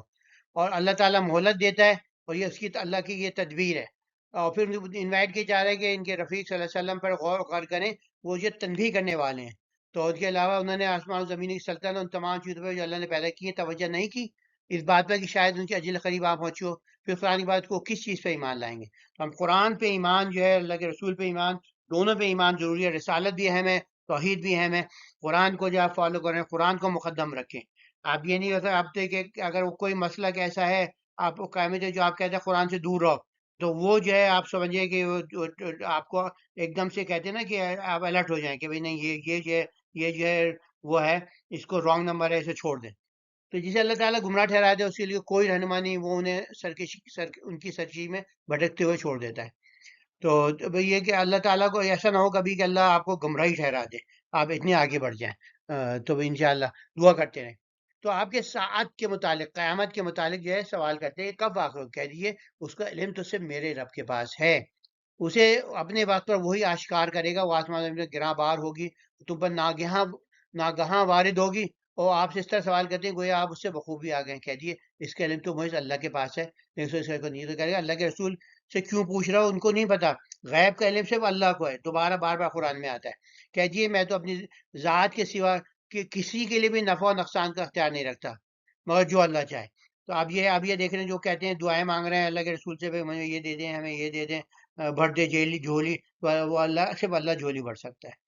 اگر میں غیب جانتا ہوتا تو بہت سی بلائیاں سمیٹ لیتا۔ تو جو لوگ کہتے ہیں کہ اللہ کے رسول غیب جانتے تھے، وہ یہ اس کو پڑھ لیں، اس کو غور سے دیکھ لیں، اور مجھے کوئی ضرر نہ پہنچتا، یعنی کہ اگر مجھ سے نقصان پہنچتا رہتا ہے، اگر میں چاہتا تو پھر اپنی زندگی جو ہے ایسی بنا لیتا کہ سب لوگ کنورٹ ہوتے رہتے۔ تو میں تو صرف ڈر سنانے والا اور بشارت دینے والا ہوں ان لوگوں کے لیے جو ایمان لاتے ہیں۔ اللہ تعالیٰ اگر آپ ظلم کر رہے ہیں، وہ کر رہے ہیں، اللہ کو فوراً نہیں پکڑتا، تو اس میں جو ہے اللہ تعالیٰ استدراج فرما رہا ہوتا ہے۔ اور پھر ان کو نبی آخر الزمان صلی اللہ علیہ وسلم ان کی ذات پہ بھی غور کرنے کا ہمیں انوائٹ کیا گیا ہے۔ آسمان زمین تخلیق میں بھی واضح نشانی وجہ ہے، عقل و بصیرت سے کام لینے اور نشانیوں سمجھنے کی پرزور ترغیب دی گئی ہے کہ ہم اس سے جو ہے اپنے ایمان کو دلیل پہ قائم کریں۔ قیامت کا علم جو ہے صرف اللہ کے پاس ہے، اللہ کے رسول کے پاس کوئی غیب کا علم نہیں تھا۔ جو اللہ انہیں بتا دیتا تھا وہ جانتے تھے، نہ وہ کسی نفع نقصان کے ذمہ کسی کو دے سکتے تھے۔ تو یہ جو ہے جو عقیدہ ہے یہ بالکل جو ہے قرآن کے خلاف ہے۔ جو مہلت دیتا ہے، استدراج دیتا ہے، اسے استعمال کریں اور اپنے طرز عمل کو بالکل صحیح کر دیں۔ کائنات کی نشانیاں غور و فکر کرنے کے لیے ہدایت کا ذریعہ ہیں، اس دلیل پہ جو ہے اپنا بیس کریں فیل۔ اور کیونکہ اگر وہ آپ گمراہی پہ جم جائیں گے تو اللہ بھی جو ہے آپ کو گمراہی پہ جو ہے پھر چھوڑ دے گا، تو اپنی پھر سرکشی میں بھٹکتے پھریں گے۔ قیامت کا علم صرف اللہ کے پاس ہے۔ علیہ السلام خود بھی غیب کے علم کے مالک نہیں تھے، تو ان کو بتایا کہ اگر انہیں علم ہوتا غیب کا تو وہ اپنے لیے ہر تکلیف سے بچ جاتے۔ تو نبی علیہ السلام اللہ کے سچے پیغمبر ہیں، اور مگر وہ اللہ کے بندے تھے، اس کے احکام کے تابع تھے، اور ہمیں بھی اسی حقیقت کو تسلیم کرنا چاہیے اور اللہ اور اس کے رسول کی اطاعت کرنی چاہیے، قرآن حدیث کی اطاعت کرنی چاہیے۔ اللہ کا ہمیں ڈھیل لینا، آہستہ آہستہ گرفت میں لینا اللہ کی نشانیاں اور بصیرت، جس سے ہم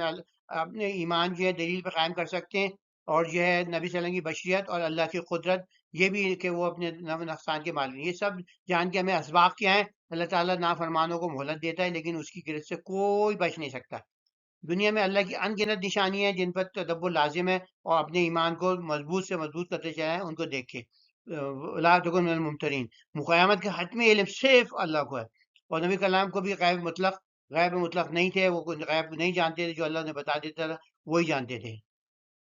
میں اسباب کیا ہیں کہ اللہ تعالیٰ فرمانے کو فوراً سزا دینے نہیں کرتا، تو آپ سمجھتے ہیں کہ جھیل کو جو اس سے فائدہ اٹھائیں، یہ نہیں سمجھے کہ بھائی میں تو ہوم فری ہو گیا. اور کائنات میں جو بھی ہے ہر جگہ اس میں جو ہے آپ جو ہے اللہ کی نشانیوں سے اپنی جو ہے ایمان کو مضبوط کرتے رہیں جیسے ہم نے پہلے کہا. اور پھر اور جو ہے ہمیں قیامت کی حتمی علم صرف اللہ تعالیٰ کے پاس ہے، ہمیں اس پہ توکل کرنا چاہیے. اور غیب نبی علیہ السلام بھی غیب مطلق نہیں جانتے بلکہ ہر چیز اللہ کی قدرت کے تابع ہے. تو رکوع 24 میں انسان کی تخلیق اور گمراہی کو شرک بنایا گیا ہے، اور اس کے اندر جھوٹے معبودوں کی بے بسی دکھائی گئی ہے، اور دعوت حق اور مخالفت کا انجام کیا گیا ہے دونوں کی. اور یہ عفو درگزر، نیکی تلقین اور ذکر الہی کا بیان. اس میں یہاں بتایا گیا کہ کیسے لوگ جو ہے اپنے آپ کو شرک کے اندر ڈال دیتے ہیں. اللہ کی نعمت ہوتی ہے، اولاد ہوئی، اس کے بعد بھی لوگ جو ہے شرک کے اندر اپنے آپ کو مقبول کر لیتے ہیں. وہی تو ہے جس نے تمہیں ایک نفس سے پیدا کیا اور اسی سے ایک اس کا جوڑا بنایا تاکہ اس سے سکون حاصل کرے. تو ہمیں جو ہے اگر یہ کہ کچھ گھر ہوتے ہیں ان میں بے سکونی ہوتی ہے، کیونکہ لوگ جو ہوتے ہیں وہ ایک دوسرے کو جو ہے ہر وقت لڑ رہے ہیں، ہر ایک نیچے گرا رہے ہیں، اوپر گرا رہے ہیں. تو یہ آپ مقصد سمجھیں کہ ایک دوسرے کو آپ کو سکون دینا ہے تاکہ پھر آپ کے بچے بھی سکون پائیں اور پھر وہ آگے جو سکون کا سبب بنے. کیونکہ جب سکون ہوتا ہے تو پھر انسان سوچتا ہے، غور کرتا ہے اللہ پہ، اسلام پہ. وہ جو اس کا سکون جو ہوتا ہے پھر آگے اس کا سبب بن جاتا ہے. یہاں پر یہ بتایا گیا کہ کسی کا بچہ ہوتا ہے تو ان کی جو ہے اللہ تعالیٰ انہیں فرزند صالح دیتا ہے، مگر پھر اس کو دوسروں کو شریک ٹھہرانے لگتے ہیں. اور پھر یہ کہ کیا اللہ کے سوال پوچھتا ہے کہ کیا ان کو شریک ٹھہراتے ہیں جو کسی چیز کی خالق نہیں بلکہ خود مخلوق ہے. نہ وہ ان کی کوئی مدد کر سکتے ہیں، نہ ہی اپنی مدد کر سکتے ہیں. تو ایسے لوگ جو ہے کہنا ان کی طرف بلاؤ ہدایت کی طرف، تو انہیں پکارتے رہو، ایسے شرک میں اٹ جاتے ہیں، یعنی شرک میں اڑ جاتے ہیں کہ پھر جو ہے ان کی جو ہے وہ پھر آپ کی پکار کو بھی وہ سنتے نہیں ہیں. تو اس کے اندر ایسے اللہ ایسے جو ہے اڑ جانے سے بچائے، آمین. کیونکہ بتایا جا رہا ہے کہ اللہ تعالیٰ کے سوا جو پکارتے ہو تو صرف تمہاری طرح کے بندے ہیں. بس تو اگر دعاؤں میں سچے ہو تو انہیں پکارو، پھر دیکھو کہ تمہیں جواب دیتے کہ نہیں. کیونکہ یہ اس کے اندر یہ ہے کہ آپ جو ایک تو ہوتے ہیں بناوٹی خدا، ایک ہوتے ہیں ولی اللہ. آپ سمجھتے ہیں کہ بھائی یہ جو ہے میری پکار سن کے جو ہے میری مدد کر دیں گے، تو مگر وہ جواب تھوڑی دیتے ہیں. مگر آپ جو ہے اللہ جو ہے آپ کو جواب دے گا کہ آپ کو جو فوراً آپ محسوس کریں گے زندگی میں کہ کوئی میرے پاس موجود ہے اور جو مجھے جواب دے رہا ہے اور میرے اس کا سوال کا استجاب کر رہا ہے. مگر آپ کو جو ہے کنوکشن جیسے مضبوط کریں گے، اعمال آپ کے بڑھتے چلے جائیں گے نیک، تو آپ نیکیوں سے گھرے ہوئے ہوں گے، گارڈین اینجل آپ سے گھرے ہوئے ہوں گے. تو آپ کا ایسے انوائرمنٹ بن جاتا ہے کہ جہاں پہ آپ کی دعا کی استجاب جو ہے بہت جلدی ہوتی ہے. تو آپ سمجھ لیتے ہیں ہاں یہ جو تھا میں نے دعا کری تھی تو اس کا فوراً نتیجہ آ گیا. تو یہی ہے کہ اس کے لیے کہ آپ جو ہے ہماری طرح کے بندے ہیں، وہ مردہ بندے ہیں، ان کو آپ نے ان کو ایسا وہ کر لیا. یقیناً تو یہ کہ یقیناً میرا کارساز تو اللہ ہے، جس نے کتاب نازل فرمائی وہی نیکوکار بندوں کی حمایت کرتا ہے. اور جن ہستیوں کو تم اللہ کے سوا پکارتے ہو نہ تمہاری مدد کر سکتے ہیں، نہ ہی اپنی کوئی مدد کر سکتے ہیں. اگر تم انہیں ہدایت طرف بلاؤ تو وہ سن ہی نہیں سکتے، مگر تم دیکھتے ہو کہ گویا وہ دوسری طرف دیکھ رہے ہو حالانکہ وہ کچھ بھی نہیں دیکھتے. تو یہ کہ جو مردہ لوگ ہیں وہ تو چلے گئے یہاں دنیا سے. وہ نیک ہیں تو سجین میں، بد ہیں تو علیین میں. تو وہ جو ہے آپ کی کوئی مدد نہیں کر سکتے، نہ سن سکتے، نہ آپ کا استجاب کر سکتے ہیں دعا کا. یہاں تبلیغ کرتے وقت جو جو حضور صلی اللہ علیہ وسلم کو بھی ہمیں بھی کیا گیا ہے کہ درگزر کریں، نیکی کا حکم دیتے رہیں اور جاہلوں سے کنارہ کشی جو مستقل جو کرے جا رہے ہیں. آپ کو جو 10 سال ہو گئے، 20 سال ہو گئے، تو آپ پھر ان سے کنارہ کشی اختیار کر لیں. کیونکہ یہاں بتایا گیا کہ جو شیطان ہو وہ آپ کو، اگر شریر لوگوں میں شیطان ہوں گے تو وہ آپ کو اپنی طرف گھسیٹ لیں گے. تو آپ ایسا اس میں نہیں پڑے ٹیمپٹیشن میں. تو معجزے کی بھی کیونکہ بار بار جو ہوتی ہے جو مکی صورتوں میں ہوگا کہ بھائی بار بار معجزے کے مطالبے کرتے تھے، تو اس میں دوبارہ یہ کہہ گیا تو بس میں اس وحی کی پیروی کرتا ہوں، اس قرآن کی طرف اشارہ کر دیتے ہیں، یہ وحی کی پیروی کرتا ہوں، یہ میری طرف جانے سے مجھ پہ نازل ہوئی. اور قرآن میں تمہارے رب کی طرف سے بصیرت، افسوس، ہدایتیں اور رحمت اور رہنمائی ہیں ان لوگوں کے لیے جو ایمان لاتے ہیں. تو یہاں پر آگے جب قرآن پڑھا جائے تو اسے کان لگا کر سنو اور خاموش رہو تاکہ تم پر رحم کیا جائے. تو یہاں پر لوگ کہتے ہیں کہ بھئی جو ہے یہ جو ہے قرآن جب آپ سورہ فاتحہ جو ہے آپ اس کے اندر جب نماز میں جو ہے پڑھی جائے زور سے تو آپ جو اس وقت ہی پڑھیں. تو اس کے اندر مگر یہ علماء نے کہا ہے کہ کیونکہ یہ جو تھی باجماعت نماز کے قیام سے پہلے 12ویں نبوی میں تھی، کیونکہ جو باجماعت نماز شروع ہوئی ہے وہ پہلی ہجری کے اندر قائم ہوئی ہے. تو اس کے اندر جو ہے اس کا حکم جو تھا یہ بیسیکلی قرآن جب پڑھا جائے ویسے ہی جیسے آپ پڑھ لیں، تو کوئی آ کے آپ جو ہے اس کے اندر شور نہیں مچائیں، اس کے اندر غور سے سنیں، وہ سمجھنے کے لیے تھا. اور اس کے لیے کیونکہ اس کے اندر بہت، جیسے ہم نے پہلے اس کے اندر فاتحہ کے اندر بتا دیا ہے کہ بھئی یہ اس کے اندر فرض قرار دیا گیا اللہ کے رسول نے کہ بھئی آپ اس کو لازمی، چاہے سری نماز ہو جہری نماز ہو، تو جیسے تو اگر وہ ہے تو آپ جو ہے جہری نماز ہے تو آپ جب امام وقفہ کرے تو پڑھ لیں، یا پھر آپ اگر امام وقفہ نہیں کر رہا تو آپ چپ کے اندر دل میں پڑھ لیں۔ تو یہ اللہ کے رسول کی حدیث موجود ہے۔ تو یہ کہ قرآن ہے تو ہاں یہ کہ تم پہ رحم کیا جائے تو آپ وہ کریں، اور اپنے رب کو اپنے دل میں گڑگڑاتے ہوئے اور ڈرتے ہوئے اور پست آواز میں صبح و شام یاد کرتے ہوئے رہو اور غافلوں میں سے نہ ہو۔ یقیناً جو فرشتے ہمارے رب کے حضور مقرب ہیں وہ تو نہ اس کی بات میں سرتابی کرتے ہیں نہ ہی تھکتے ہیں، وہ مسلسل اس کی تسبیح کرتے ہیں، وہ اسی کو سجدہ کرتے ہیں۔ یہاں چار مضامین ہیں۔ پہلے انسان کی تخلیق اور گمراہی شرک ہے کہ انسان کی تخلیق ہوتی ہے، پھر یہ شرک میں لگ جاتا ہے، پھر جھوٹوں معبودوں کی بے بسی دکھائی گئی ہے کہ آپ جو ہے ان کو جو ہے پکارتے رہتے ہیں جو ولی اللہ ہیں، اور وہ تو بیچارے یہاں پر موجود ہی نہیں ہیں، وہ نہ سن سکتے ہیں آپ کے، نہ وہ کسی چیز کے خالق ہیں، وہ جو ہیں بے حس و حرکت ہیں کی نفع نقصان کے مالک نہیں۔ تو حقیقت مدد صرف اللہ کے پاس ہے، اور توکل اس پہ لازم ہے، آپ اسی سے مانگیں جو ہر جگہ موجود ہے۔ اور یہ دعوت حق اور مخالفت کا انجام یہ ہوتا ہے کہ مخالفت کرتے ہیں دعوت حق کی، وہ پھر وہ جو ہے گمراہی اتنا ہو جاتے ہیں کہ پھر جو ہے حق بالکل جو ہے سننے کے ان کی سلب ہو جاتی ہے، جو توفیق ہوتی ہے۔ اور پھر ہمیں اللہ کے رسول کو فرمایا گیا، ہمیں بھی فرمایا کیا گیا کہ خود درگزر اختیار کریں، نیکی کا حکم دیں اور جاہلوں سے کنارہ کشی کریں، اور اہل ایمان ذکر الہی سے شیطانی وساوس سے محفوظ ہو جائیں، اور عبادت میں خوشو خضوع اور تلاوت قرآن دائمی فلاح کا ضامن ہے۔ تلاوت کا مطلب اس کو سمجھ کے پڑھیں۔ یہاں پھر دوبارہ یاد کی دوبارہ کیا کہ اللہ کی یہ شرک جو ہے ایک طرح کی اللہ کی ناشکری ہے، تحفے اللہ دے رہا ہے، آپ شکر کسی اور کو کر رہے ہیں۔ تو جو شرک جو ہے ناشکری کی بدترین صورت ہے، اور لوگ جن ہستیوں کو پکارتے ہیں وہ کبھی ایک زندہ تھے مگر آپ مردہ ہیں، تو وہ جو ہے نہ آپ کی سن سکتے ہیں نہ آپ کو کوئی نفع نقصان پہنچا سکتے ہیں۔ سو صرف جو ہے وہ حقیقی حاجت روا صرف دستگیر جو ہے مولا صرف اللہ ہے، اس کے سوا کسی کو پکارنا بے فائدہ ہے، بے سود ہے، اور آپ کو جہنم میں لینڈ کر سکتا ہے۔ نرمی اور درگزر سے کام لینا بہترین حکمت ہے۔ آپ چاہے کچھ بھی پرووکیشن ہو، آپ جو ہے پرامن رہیں، اور کوئی شیطان کی طرف سے وسوسہ آئے تو فوراً اللہ کی پناہ لینی چاہیے، کیونکہ وہی سب سے بڑا مددگار ہے۔ اور اہل تقویٰ جب شیطانی حملے کا سامنا کرتے ہیں فوراً ہوش میں آ جاتے ہیں، جبکہ گمراہ لوگ شیطان کے ساتھی بن کر اندھے بن جاتے ہیں اور اس کے فالو کرتے ہیں۔ تو شیطان درگزر کریں، شیطانی لوگوں سے دور رہیں، ورنہ بہت سارے شیطانی دوست ہو گئے تو آپ کو ہی اوور کر کے آپ کو پچھاڑ دیں گے۔ تو جو قرآن پہ اعتراض کرتے ہیں وہ صرف اپنی ہٹ درمی کا اظہار کرتے ہیں، لیکن نیک بندے تکبر سے پاک اس کی عبادت میں مشغول رہتے ہیں اور سجدے میں گر رہتے ہیں۔ قرآن ہدایت کی روشنی سے تسلیم کرنے والے ہی فلاح پاتے ہیں۔ تو جو ہم سے اللہ تعالیٰ کا ہم نے عہد کیا ہوا ہے اس کی پاسداری کریں، اور جو ہے اس کے اندر جو ہے اولیاء پرستی سے دور ہو جائیں، اور حسن اخلاق کے اصول ہیں وہ بھی دیے گئے ہمیں، اور شیطان کے وسوں سے بچیں، اور جو ہے اپنی جتنے قرآن اور شیطان صرف لوگوں سے ہی بچیں۔ اور قرآن کے بارے میں جو ہے عظیم ترین معجزہ ہے، تلاوت کے وقت توجہ اور عاجزی سے خاموشی اختیار کرنے کی ہمیں ہدایت دی گئی ہے۔ اللہ کا ذکر جو ہے کثرت سے ذکر الہی کریں، خوشو خضوع سے عبادت مومن کی شان ہوتی ہے۔ بڑے فرشتے بھی اللہ کی بات میں ہر وقت منہمک رہتے ہیں۔ سبق کیا ملا؟ فطرت میں معرفت الہی ہماری جو ہے پیوست ہے، دنیا پرستی سے محو ہدایت چھوڑ کر خواہشات کی پیروی ذلت ہوتی ہے، سچائی سے انکار بدترین ہوتی ہے، جو ہے بدترین جو ہے آپ کو سزا ہے، اور اسماء حسنہ سے دعا کریں، بندگان صالحہ حق و عدل پر استوا ہوتے ہیں۔ نے پہلے پڑھا کہ اللہ تعالیٰ نے فطرت انسانی میں اپنی محبت اور معرفت جو ہے ودیت کر دی ہے، جو دنیا پرستی اس جوہر کو دھندلا دیتی ہے، شرک سے سراسر بے بنیاد، اور جو جتنے بھی اولیاء ان سے پکارتے ہیں آپ وہ بالکل بے بس ہیں، آپ کی کوئی خواہش پوری نہیں کر سکتے۔ حسن اخلاق بالخصوص خوئی اور جہالت کنارہ کشی شائستہ رویہ ہے، تب مبلغ کے لیے یہ لازمی ہے۔ شیطانی وسوسہ سے اپنے آپ کو دور رکھیں، اور شیطانی شخص لوگوں سے بھی دور رکھیں۔ قرآن کریم کا احترام کریں، جب سنیں آپ جو ہے خاموش ہو جائیں، اور ذکر الہی اور خوشو خضوع کے ساتھ عبادت ہی بندگی کا مقصود اور مومنین کی شان۔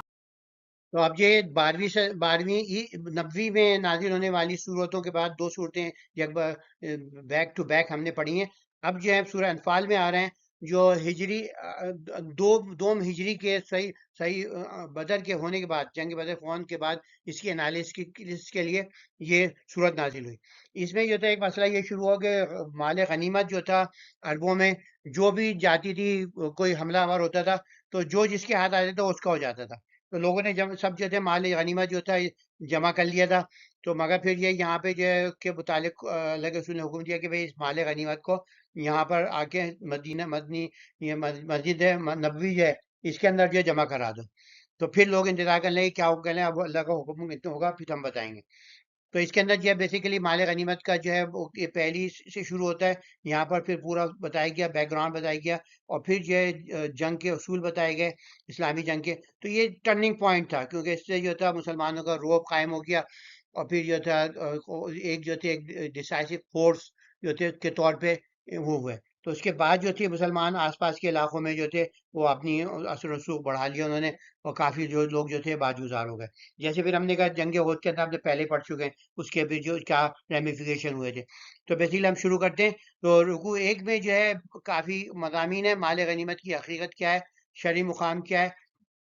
مومنین کی صفات کیا ہے، کہ ان کے ایماندار جو ہے ایمان افروز خصائل کا بیان کیا گیا ہے. حق کے مقابلے میں کمزوری کا اظہار، بیدام حق میں کمزور اور تذبذب کا مظاہرہ نہ کریں،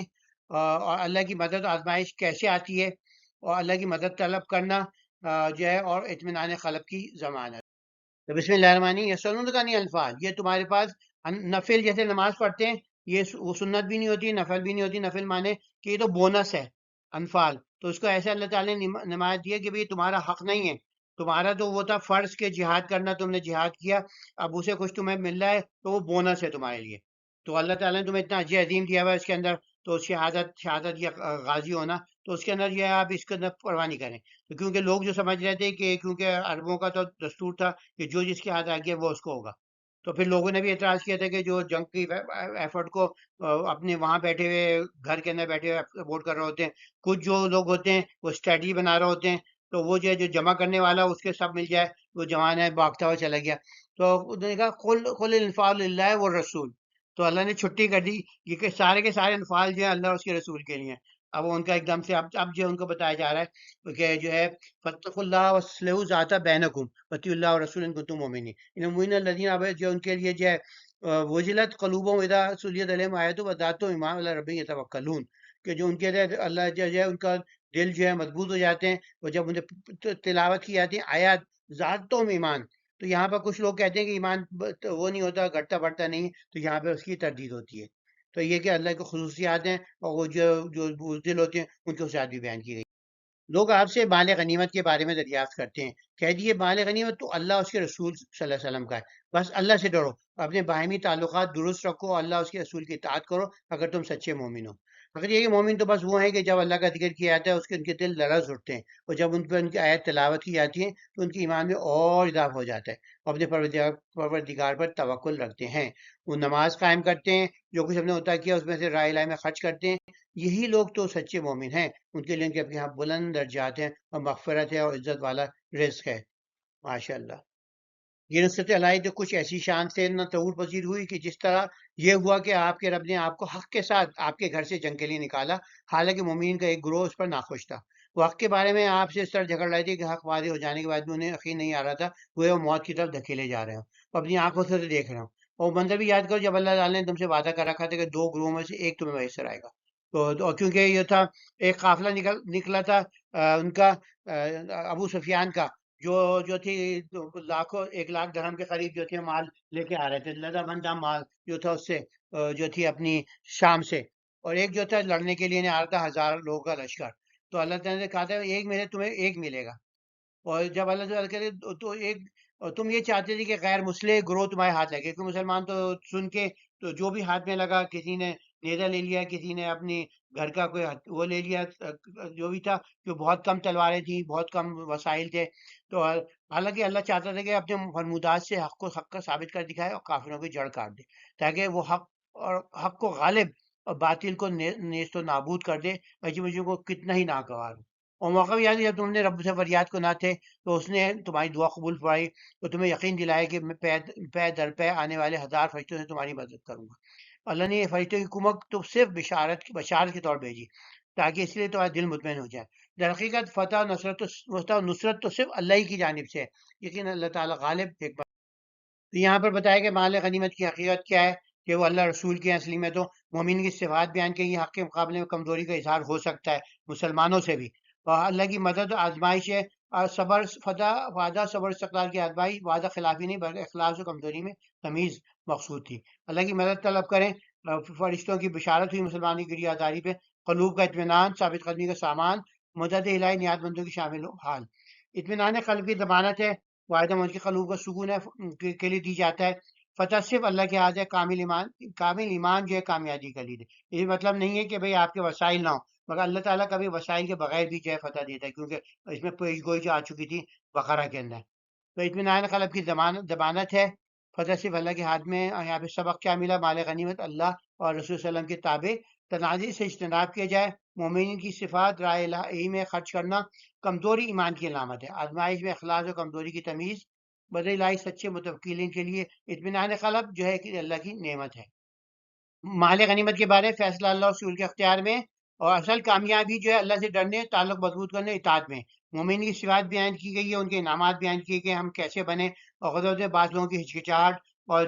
تھوڑی سی کمزوری تھی وہ بھی بتائی گئی ہے، اور حق اللہ تعالیٰ نے کیسے فرقان بنا دیا ہمیں فرقان سے، کہ حق کے باطل کے درمیان فرق کرنے والا کر دیا۔ تو اللہ فرشتوں کیونکہ 70 بڑے جو فرشتے جو تھے، جو 70 جو تھے مکہ کے قریش، جو سب سے زیادہ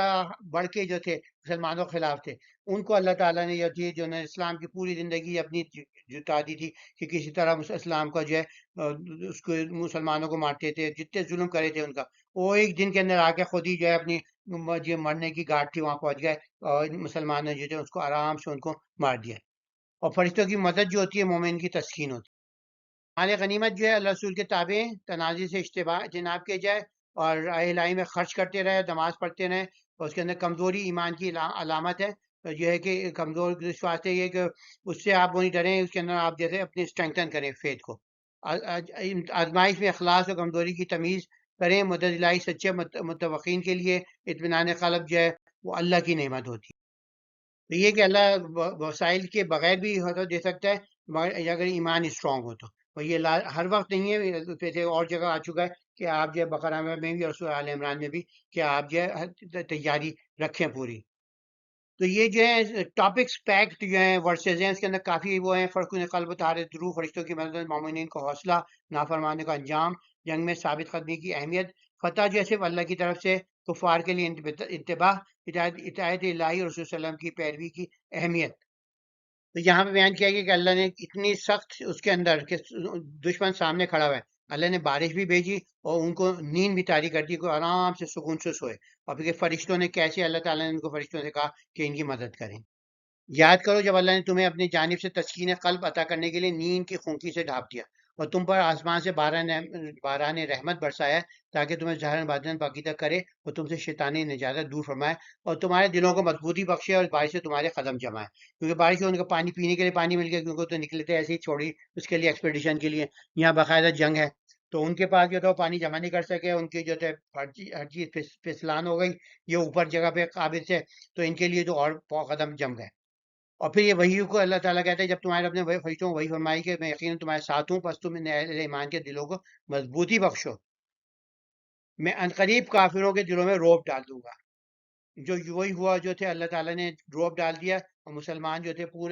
بلکہ پورے علاقے کے اندر جو ہے مسلمانوں کو اتنا روب تھا کہ وہ جو 1 لاکھ جو تھے 1 ملین پہ قابل ہو جاتے تھے۔ تو بس تم کی ان کو فرشتوں کو نصیحت کی، پس تم ان کی گردنوں کو مارو، ان کے پور ضرب لگاؤ۔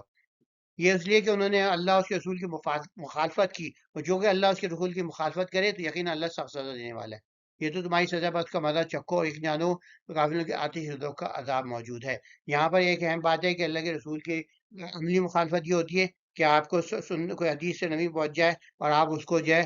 اس کو پر عمل نہ کریں۔ تو مسلمانوں کو جو ہے تلقین کی جا رہی ہے کہ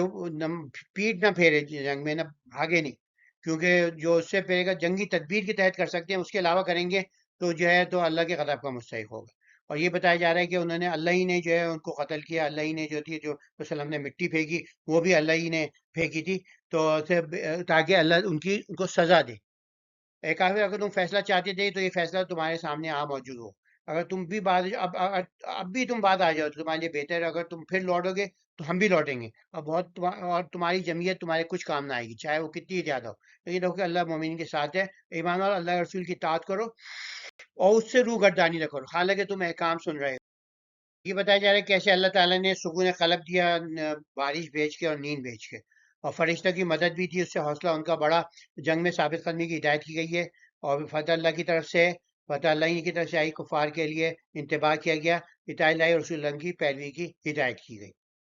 ہر لحظے ہمارے ساتھ ہے، اپنے مخلص بندوں کی مدد فرماتا ہے آج بھی۔ فرشتوں کی نصرت، دشمنوں کے اللہ کے فرشتے ہمارے ارد گرد ہیں، تو ہم جو نیک عمال کرتے رہیں گے وہ ہماری بھی نصرت کریں گے۔ اور استقامت کی تاکید کی گئی ہے، اور کامیابی کا راز جو تھا یہ تھا اللہ کی مدد تھی۔ تو ہمیشہ جو ہے اللہ کی مدد بروز کریں جب آپ کے پاس وسائل بڑھ جائیں۔ اور کفار کو تنبیہ ہے، ایمان والوں کو حکم ہے اللہ اور اس کے رسول کی اطاعت کی، اور کیونکہ اللہ کی اطاعت ہی دنیا و آخرت میں کامیابی حاصل کی جا سکتی ہے۔ اور اللہ کے رسول کی اطاعت جو ہے قرآن اللہ کی اطاعت ہے، وسلم کی اطاعت جو ہے ان کی حدیث کی اطاعت ہے۔ تو آپ یہ دونوں کو پلے باندھ کے رکھیں۔ یہاں سمع و طاعت کی اہمیت، اللہ کی دعوت قبول کرنے کی برکت، اجتماعی آزمائش اور اس سے بچاؤ۔ فتح و آزمائش کا عموم اور سدجواب کیا ہو سکتا ہے؟ اور جو ہے ذوف مادی اور نصرت خداوندی کا تذکرہ، اور امانت و مال کی آزمائش اور امتحان۔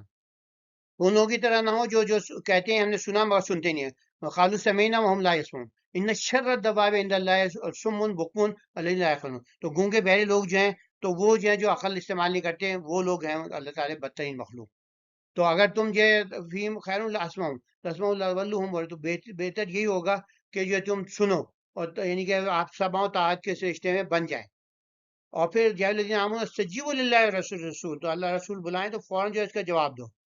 اتقوا فتنة لا تصيبن الذين ظلموا منكم خاصة واعلموا ان اللہ شدید العقاب۔ وأنتم قلیل، اب یہ کہ اللہ کا ذکر کرو کہ تم بہت قلیل لوگ تھے، مستضعف فی الارض، تو دبے ہوئے تھے اس کے اندر زمین پہ، تو خانہ تختم الناس ہو کہ ہر وقت دھڑکا لگا رہتا کبھی ہمیں اٹھا لے۔ تو یہ تھے یا الذین آمنوا لا تخونوا اللہ، اللہ سے خیانت، اللہ اور رسول سے خیانت نہ کرو۔ لا تخونوا امانتکم وانتم تعلمون، علموا انما اموالکم واولادکم فتنہ ان اللہ عنده اجر عظیم۔ تو اللہ جو ہے جانتا ہے، جان لو کہ اموال و اولاد جو فتنہ ہے، اور ان کے لیے اللہ کے بعد بہت اجر عظیم ہے۔ جیسے اطاعت کی گئی ہے کہ ایسے لوگ نہیں ہو جاؤ کہ تم کہو سن رہا ہو مگر سن نہ رہو، تو اس سے وہ کر دی گئی ہے۔ اور یہ کہ اللہ رسول کی پیغام پر لبیک کہو، اور اس کے علاوہ فتنہ جو عذاب میں آئے گا تو خاص طور سے انہی لوگوں کے تو محدود نہیں رہے گا جنہوں نے تم میں سے ظلم کیا ہو، اور جان لو اللہ سخت دینے والا ہے، کیونکہ جب عذاب آتا ہے تو سب کو لپیٹ میں لے لیتا ہے۔ تو لوگوں کو یعنی کہ آپ ظلم کر رہے ہیں انہیں روکو اپنے ہاتھ سے۔ اور یاد کرو جب تم قلیل تعداد میں تھے، زمین پہ کمزور سمجھے جاتے تھے، ہر وقت اس اندیشے میں رہتے کہ کہیں لوگ تمہیں اچک نہ لیں، تو اللہ نے تمہیں پناہ گاہ عطا فرمائی، اور تمہیں اپنی نصرت سے قوت بخشی، اور تمہیں پاکیزہ چیزوں سے رزق عنایت کیا تاکہ تم شکرات بنو۔ ایمان اللہ رسول کے ساتھ خیانت نہ کرو، نہ ہی اپنی امانتوں میں خیانت کرو، در حالانکہ تم ان کے انجام سے بخوف آ گئے۔ تو بھی جان لو کہ تمہارے اموال، تمہاری اولاد صرف آزمائش ہے، لیکن اللہ تعالیٰ کے پاس تمہارے لیے بہت بڑا اجر تیار۔ جیسے کہا سمع و طاعت کی بن جاؤ، نافرمان سنتے ہیں مگر عمل نہیں کرتے، ہدایت پہ فوراً لبیک کہو۔ اور فتنہ اجتماعی آزمائش سے یہ فتنہ عام برائی نہ روکی تو تباہی ہوگی۔ نیکی کا ایک حکم تو اجتماعی فریضہ ہے۔ مادی کمزور تھے، اللہ تعالیٰ نے آپ کو قوت ملی، نعمت سب اللہ کی ہے، تو اس سے شکر لازم ہے۔ تو یہ مسلمان پاکستان میں بھی تھے، ہم کیسے حالات میں تھے، اللہ نے ہمیں کیسے اس میں کرا۔ اور یہ خیانت نہ کریں، ذمہ داری نبھائیں، مال و اولاد آزمائش ہے، یاد اللہ سے غفلت میں نہ پڑو۔ دنیا امتحان ہے، دیانت سے کامیابی ہوگی۔ تو سبق یہ ہے، ایمان حقیقی سمجھ دعوت سے عبارت ہے، دعوت حق میں تاخیر نقصان دہ ہے، برائی سے عدم روک تھام اجتماعی فتنہ ہے، ہر نعمت میں شکر واجب ہے، دنیاوی نعمتیں آزمائش ہے، دیانت میں جو ہے کامیابی ہے۔ تو جن کے قول و فعل میں تضاد ہوگا وہ ہدایت سے محروم ہو جائیں گے۔ اللہ رسول کی دعوت پہ لبیک کہیں، اللہ کی نعمتوں کو یاد کریں، امانت داری اپنائیں، مال اور اولاد آزمائش ہے، ان کی محبت میں آ کر جو ہے حرام کام کمانے میں نہ لگ جائیں۔ تو یہ کہ نافرمان جو آپ سنتے ہیں مگر عمل سے انکاری ہوتے، سمجھ آگا تقاضا یہ ہے کہ آپ سنیں بھی عمل بھی کریں۔ اللہ کی دعوت پہ فوری لبیک کہیں، جو اس نے ہدایت کی، جو پکار پر جو ہے روحانی زندگی کا راز یہی ہے، اگر دل پر مہر نہ لگنے دیں اپنے، تاخیر جو نقصان جو ہوتی ہے، فوراً سنیں، فوراً عمل کریں، اجتماعی فتنے سے بچیں، کیونکہ جو ہے آپ کو جو آپ دوسرے لوگوں کو بھی برائی سے روکیں، ورنہ سب پہ جو ہے نقصان ہوگا۔ تو یہ اللہ کی مدد اور شکر گزاری، کیونکہ اللہ تعالیٰ نے کیسے جو ہے جب ہم کمزور تھے ہمیں جو ہے مضبوط فرمایا۔ اور امانت جو ہے اس کے اندر خیانت نہ کریں، یہ آزمائش ہے دنیا کی، اور مال و دولت سب آزمائش ہیں، تو اس کی خاطر جو ہے آپ جو ہے اولاد کی خاطر اپنے آپ کو رزق کے حالات سے محروم نہ کریں۔ تو اس سبق کو ایمان کا تقاضا جو ہے سمع و طاعت ہے، دعوت حق پر فوری لبیک کامیابی کلید ہے، اجتماعی برائیوں سے روک تھام کریں ورنہ آپ بھی جو ہے اس کے پھیرے میں آ سکتے ہیں۔ ہر نعمت و شکر گزار رہیں، دنیاوی کی نعمتیں آزمائش ہیں، اور جو ہے اس سے اولاد کی دعا پہ کبھی اتنا نہ پڑیں کہ آپ جو ہے حرام کمانے لگیں۔ قرآن کا حقیقی تقاضا سماع و طاعت ہے کہ آپ سنیں اور فوراً اطاعت کریں۔ زبانی دعوے کافی نہیں ہیں۔ اللہ کی طرف سے آنے ہدایت کی پکار پر فوری لبیک کہنا روحانی زندگی اور کامیابی کی کنجی ہے۔ اس سے تاخیر نقصان ہو سکتی ہے۔ جیسے آپ کو پتہ چلے قرآن یہ کہہ رہا ہے آپ فوراً عمل کریں، آپ سے حدیث یہ کہہ رہی ہے آپ فوراً عمل کریں، صحیح حدیث ہے۔ تو یہ کہ اجتماعی فتنہ ایک عام بلا ہے، کیونکہ لوگ جو ہوتے ہیں سمجھتے ہیں بھائی سب لوگ کر رہے ہیں تو صحیح ہونا چاہیے، تو اکثریت جو ہے آپ کی گارنٹی نہیں ہے۔ تو یہ کہ جو ہے برائیوں کی روک تھام ہر فرد اور معاشرے کی اجتماعی ذمہ داری ہے۔ اگر نہیں کرتے آپ تو پھر اگر وہ خراب سے خراب طور سے چلا ہے تو جب اللہ کے عذاب آئے گا تو آپ بھی جو اس کے لپیٹ میں آ سکتے ہیں۔ تو یہ کہ اللہ تعالیٰ نے کمزوری کے بعد نصرت فرمائی، لہٰذا ہر نعمت پر شکر اور عاجزی بندگی اہم شعار ہونا چاہیے۔ اور مال و اولاد جو ہے آزمائش ہے، تو خیانت سے بچتے ہوئے دیانتداری سے ذمہ داری ادا کرنا اور اللہ کی یاد سے غافل نہ ہونا ایمانی استقامت کی علامت اور کامیابی کا راز۔ رکوع 4 کا مطالعہ کریں گے تو یہاں ایک اہم راز سے پردہ اٹھایا گیا ہے، کیونکہ آخر 13 سال تک جو تھے وہ کہتے رہے کہ بھئی ہم پر عذاب لاؤ عذاب لاؤ، تو عذاب کیوں نہیں لایا گیا؟ تو ان میں سے ایک بات یہ تھی کہ جب اللہ کا رسول ان میں موجود ہو تو یہ تھے کیونکہ وہ اس وقت تک عذاب نہیں آتا، اور اس سے پہلے یہ تھی کیونکہ تمام رسول جو تھے جب وہ چھوڑ کے چلے گئے تو ان سے ہدایت کی کہ چھوڑ کے چلے جاؤ، اس کے بعد عذاب آیا۔ اور دوسرا یہ تھا کہ بھئی دوسری جو ہم یہ جانتے ہی ہیں کہ وہ بہت سارے ان میں سے جو اللہ کی کے رسول کو بھی امید تھی اور اللہ کو تو پتہ ہی تھا کہ یہ سب لوگ جو ہے بڑے بڑے مجاہد بنیں گے، تو اللہ تعالیٰ نے جو 70 جو سب سے زیادہ وہ تھے ان کو بدر میں لا کے مار دیا تھا۔ یہاں جو ایمان والوں سے ایک وعدہ کیا گیا ہے کہ اگر تم اللہ سے ڈرتے رہو گے تمہیں حق باطل میں تمیز کرنے کے لیے ایک کسوٹی عطا کرے گا، تو تمہارے گناہوں کو تمہیں دور کر دے گا، تمہیں بخش دے گا، اللہ بڑا فضل والا ہے۔ تو یہ بھی ہے کہ اللہ تعالیٰ ہمیں پاس جو ہے فرقان بھیجا، قرآن ہے ہمارے پاس موجود، اور اس کے علاوہ بھی اللہ نے وعدہ کیا ہے کہ ہم جو ہے خود بخود جو ہے وہ کھول کے رکھ دے گا کہ کون جو ہے حق پر ہے کون باطل پہ ہے، جیسے جیسے واقعات آگے بڑھتے رہیں گے۔ اور پھر یہ کہتے ہیں جیسے کہہ رہے ہیں کہ بھئی تدبیر کرتے رہتے ہیں کافر، ان کا کوئی وہ نہیں ہوتا، اللہ ان کی توڑ کرتا رہتا ہے۔ اور جو ہے وہ جو ان کی پھر جو ہے بار بار جو ہے گردانی کرتے تھے، ان کی مستقلی جو باندھے تھے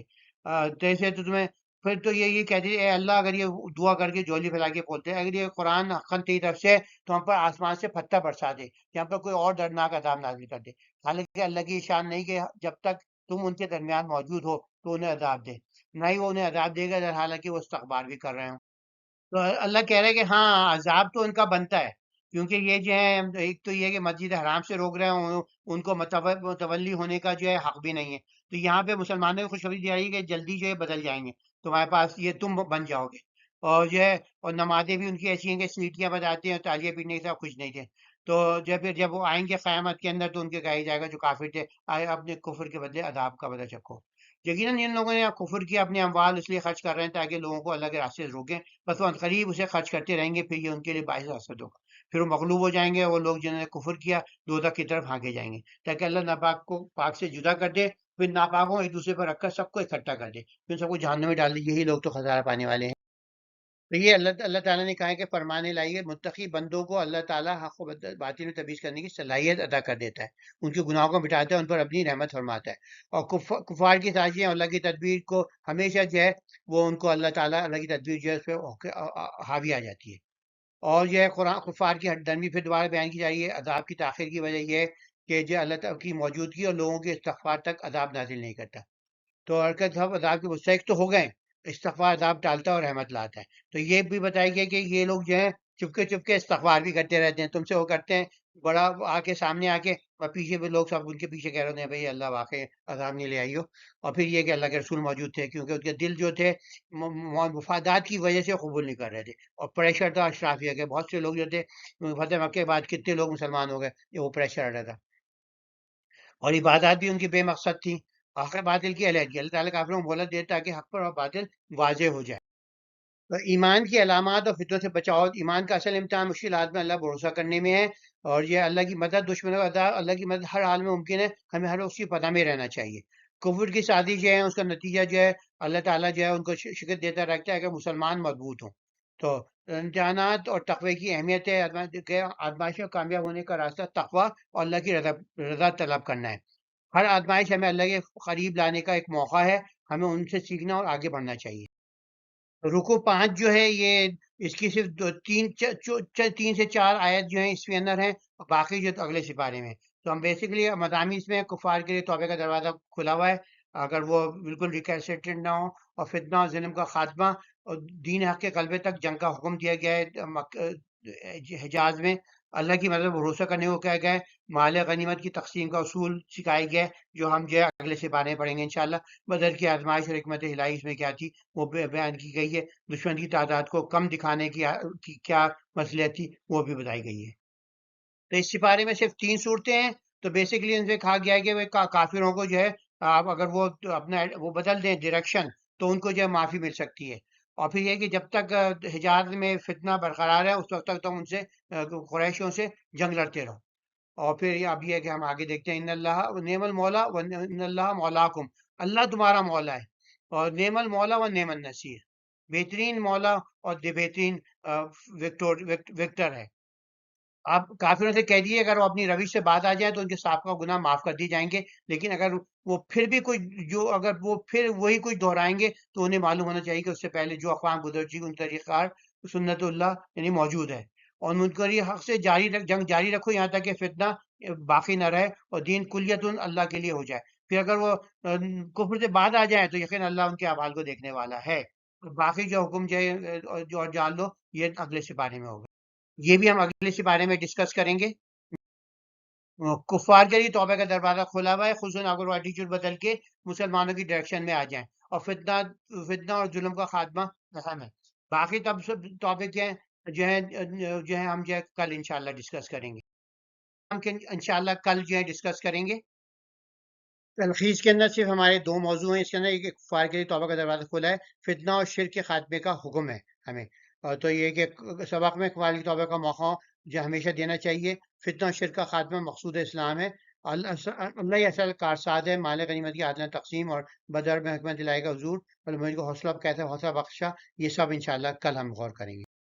ہم نے کہا یہ بیسک 2 مضمون ہے، صرف یہاں پر توبہ کا دروازہ کھلا اور فتنہ شرک کے خاتمے تک جو ہے جنگ کا حکم۔ الحمدللہ 9واں سپارہ پورا ہوا، انشاءاللہ کل ملاقات ہوگی آپ سے 10ویں پارے میں۔ وآخر دعوانا الحمدللہ رب العالمین۔ آپ کو کوئی فیڈ بیک دینا ہو تو اس ای میل پہ دیں، یا یوٹیوب پہ وہاں جا کے کامنٹ چھوڑیں انشاءاللہ۔